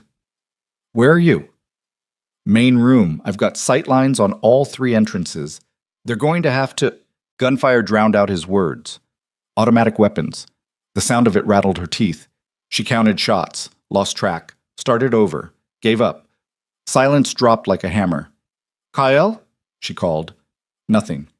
Kale? A grunt. Breathing. Still here. They breached the east entrance, got 1, maybe 2. The rest pulled back, regrouping. How long do we have? Minutes. They'll try to flank, come in from multiple sides at once, standard breach tactics. Can you hold them? Can I hold 4 armed professionals while protecting you and not dying? A bitter laugh. We're about to find out. More gunfire, this time from 2 different directions. Kyle shouting something she couldn't make out. The crack of his rifle. Silence. Then voices. Male. Harsh. Speaking Russian. They were inside. Lena's breath came in short gasps. Her hands shook so badly she almost dropped the gun. She pressed herself into the corner. Watched the door. Prayed to nothing in particular that it would hold. Something slammed against it. Once. Twice. The lock groaned but held. Break it down, someone shouted. Derek's voice. He was here. He'd come for her himself. More impacts. The door buckled. Started to give. Lena raised the gun, aimed at chest height, tried to steady her breathing. The door exploded inward. Derek filled the opening, blood on his face, rage in his eyes, gun in his hand. There you are, he snarled. She fired. The recoil nearly broke her wrist. The shot went wide, punched a hole in the wall behind him. Derek laughed. You can't even shoot straight. Travis was right. You're pathetic. He aimed at her. The gunshot came from behind him. Derek's chest bloomed red. He staggered, looked down at the wound, then at Kyle standing in the hallway holding a smoking pistol. She doesn't need to shoot straight, Kale said. She just needs to keep you talking. Derek collapsed. Kale stepped over the body, checked the room, checked Lena. You okay? She nodded, couldn't find words. Good. Stay here. There's 2 more somewhere. I need to... Gunfire erupted from the main room. Kyle spun, ran toward it. Lena followed before she could think better of it. The main room looked like a war zone. Bodies sprawled across floor, blood pooling, Bullet holes in every surface. Two men in tactical gear were trying to flank Kael's position. He was pinned behind the kitchen counter, outnumbered, outgunned. Lena raised her weapon, fired at the nearest man. Missed. Fired again. Hit something. The man screamed, went down. The other one turned toward her, raised his gun. Kael put 3 rounds in his chest before he could pull the trigger. Silence. Just breathing. Heavy, ragged, the kind that came after survival. Kael lowered his gun, looked at Lena. I told you to stay in the room. I don't follow orders well. I noticed. He crossed to her, took the gun from her shaking hands. Thank you for the save. You're welcome for not dying. They stood there among the bodies and the blood and the evidence of how close they'd come to losing everything. Outside, thunder finally broke. Rain hammered the bunker like the sky was trying to wash everything clean. Kael's phone buzzed. He answered. James, we're clear. You can land. A pause. Because everyone who came for us is dead. That's how I know. He ended the call, looked around the bunker, at the destruction, at the price of peace. We need to leave. FBI will have heard the explosions. They'll be here within the hour. Where do we go? Somewhere they can't follow. He grabbed their bags. I have one more property, completely off-grid, no records, no connections, nothing that ties it to me or my company or anything I've ever touched. How is that possible? Because I bought it under my sister's name, before she died. It was supposed to be our escape plan, somewhere we could go if everything fell apart. His voice cracked. She never got to use it, but maybe we can. They climbed into this helicopter. James lifted off without questions. Rain battered the windscreen. Below them, the bunker disappeared into forest. Emergency vehicles with flashing lights converged from multiple directions. But by the time they arrived, the helicopter was already gone. They flew north, into wilderness, into storms, into territory so remote the GPS stopped working and James had to navigate by instinct and old maps that probably predated satellites. After 2 hours, they landed in a clearing beside a lake that looked like glass. A cabin sat on the shore. Small, rustic, nothing like Kael's other properties. This was simple, real, human. This is it, Kael said. They walked to the cabin. Inside was basic. Wood stove, simple furniture, a bed, a kitchen table, windows overlooking water that stretched to horizons. No monitors, no weapons, no evidence that violence existed anywhere in the world. Just silence. And 2 people who'd survived hell trying to remember what peace felt like. Lena set her bag down, walked to the window, watched rain patterns on the lake. Behind her, Kael started a fire in the stove. The crackling filled the space with something almost like comfort. What happens now? She asked. Now we rest, heal, figure out who we are when we're not fighting for our lives. And after that? He joined her at the window. After that, we decide if this is enough, if quiet and safety and each other is enough to build a life on. Is it enough for you? I don't know. I've never had it before. He looked at her. But I'd like to find out. She leaned against him, felt his warmth, his solidity, his presence that had become the only constant in her catastrophic world. I would too. They stood there watching the storm rage across water that was probably cold enough to kill and thinking about how close they'd come to never having this moment. Later, they ate simple food, bread, cheese, wine that tasted like someone had cared about making it. They didn't talk about Derek or Victor or the bodies they'd left behind. Didn't talk about the FBI or what came next or how they'd explain any of this to people who lived normal lives. They just existed together in silence that said everything. Night fell. The rain stopped. Stars emerged in skies so clear and dark they looked like wounds in the fabric of reality. Lena stood on the porch, wrapped in a blanket, watching constellations she'd forgotten existed. Kael found her there, brought her tea that steamed in cold air. You thinking about going back? Back to what? My old life. That died the moment Travis grabbed me on the train. I can't go back to being that person. She doesn't exist anymore. Then who are you now? I don't know yet, but I know I'm not a victim, not anymore. No, you're a survivor. There's a difference. What's the difference? Victims wait for rescue. Survivors build their own salvation. He sipped his tea. You didn't wait for someone to save you. You saved yourself. I just provided the tools. You provided a lot more than tools. Did I? You provided hope. In a penthouse surrounded by expensive things, you gave me the one thing money can't buy. You gave me belief that I deserved better, that I could be better, that the woman Travis tried to break wasn't the woman I had to be forever. Cale's eyes reflected starlight. That woman was always there. I just reminded you she existed. Then thank you for the reminder, for everything. They finished their tea, went inside, climbed into bed that smelled like cedar and clean linen. Outside, the lake lapped against shore with rhythm older than memory. Inside, two people who'd been strangers 3 weeks ago held each other like they'd been doing it forever. Can I ask you something? Lena whispered in darkness. Anything. When you saw me on that train, when Travis was dragging me toward the doors, what made you intervene? Was it really just seeing someone in danger, or was it something else? Silence stretched. She thought he might not answer. Then his voice came quiet and raw in the dark. It was you, the way you looked at him. Not with fear, with disgust. Like even after 10 years of abuse, he hadn't broken something fundamental inside you. Like you still knew you deserved better even if you didn't believe you'd get it. He paused. That's how my sister looked at her husband the last time I saw her alive. And I did nothing. I walked away, told myself it wasn't my business, that she'd figure it out, that people had to want to be saved. Kyle, so when I saw you looking at Travis the same way, I couldn't walk away. Not again. Not when I had the power to change the ending. His arms tightened around her. I didn't save you for you, Lena. I saved you for me. Because saving you meant maybe I wasn't the person who let his sister die.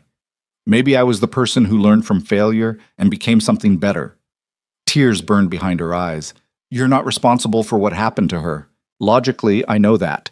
But logic doesn't heal grief. Action does. And every person I save, every woman I pull out of hell, every life I change. His voice broke. It's all penance for the one I couldn't save.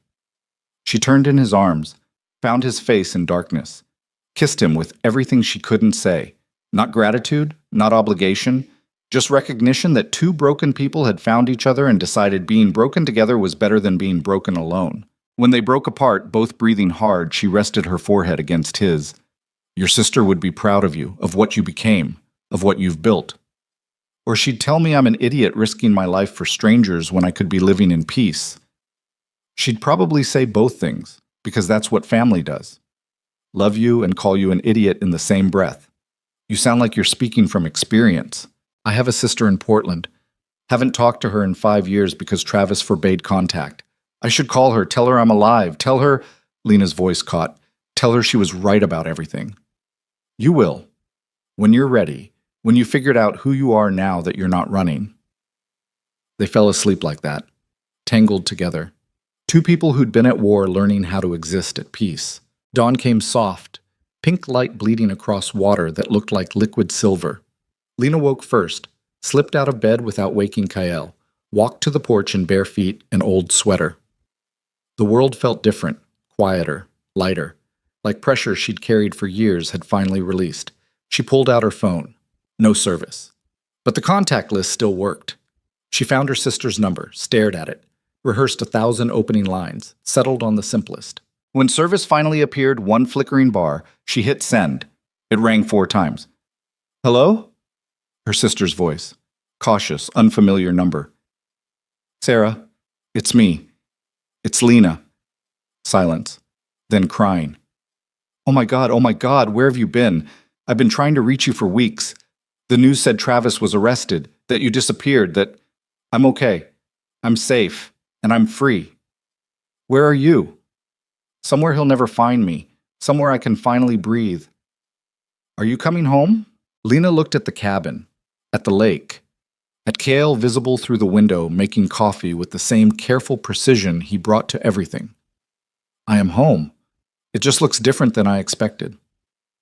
They talked for an hour, catching up, filling holes, promising visits and explanations and all the things sisters should have been doing for 5 years but couldn't, because fear had built walls between them. When Lena finally ended the call, her face was wet with tears and something that felt dangerously like joy.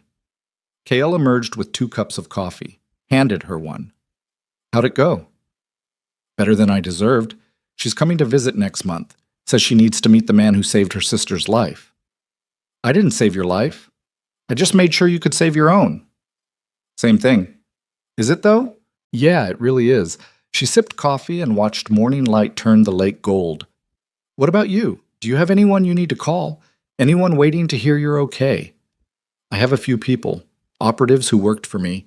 Contacts who helped over the years. But family? He shook his head. You're looking at it. 1 cabin, 1 lake, 1 woman who tolerated me at my worst and somehow still wanted to stay. I'm not tolerating you. I'm choosing you. There's a difference. What's the difference? Tolerance is what you do when you have no other options. Choice is what you do when you see all the options and still pick the same one. She set her coffee down, took his hands. I'm choosing you, Kyle Jin. Damaged history, violent present, uncertain future. All of it. Because the alternative is going back to a world where men like Travis exist, and no one has the courage to stop them. I'm not your knight in shining armor. I don't want a knight. I want a partner. Someone who sees darkness and doesn't flinch. Someone who knows survival isn't pretty but fights for it anyway. Someone who... Her voice caught. Someone who makes me believe I deserve to be alive.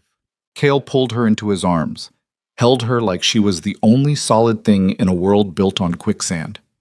You deserve more than alive.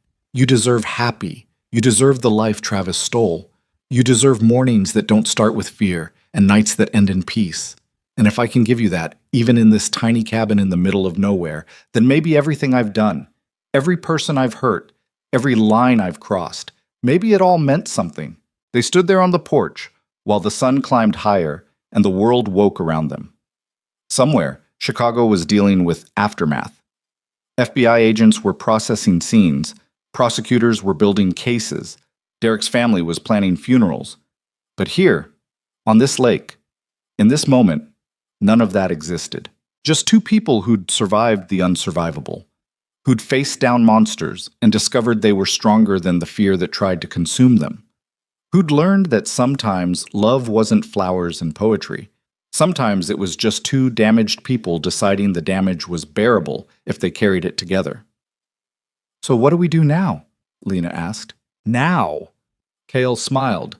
Not the controlled smile of Kyle Jin, security consultant and professional problem solver, but the real smile of a man who'd finally found something worth protecting more than his crusade.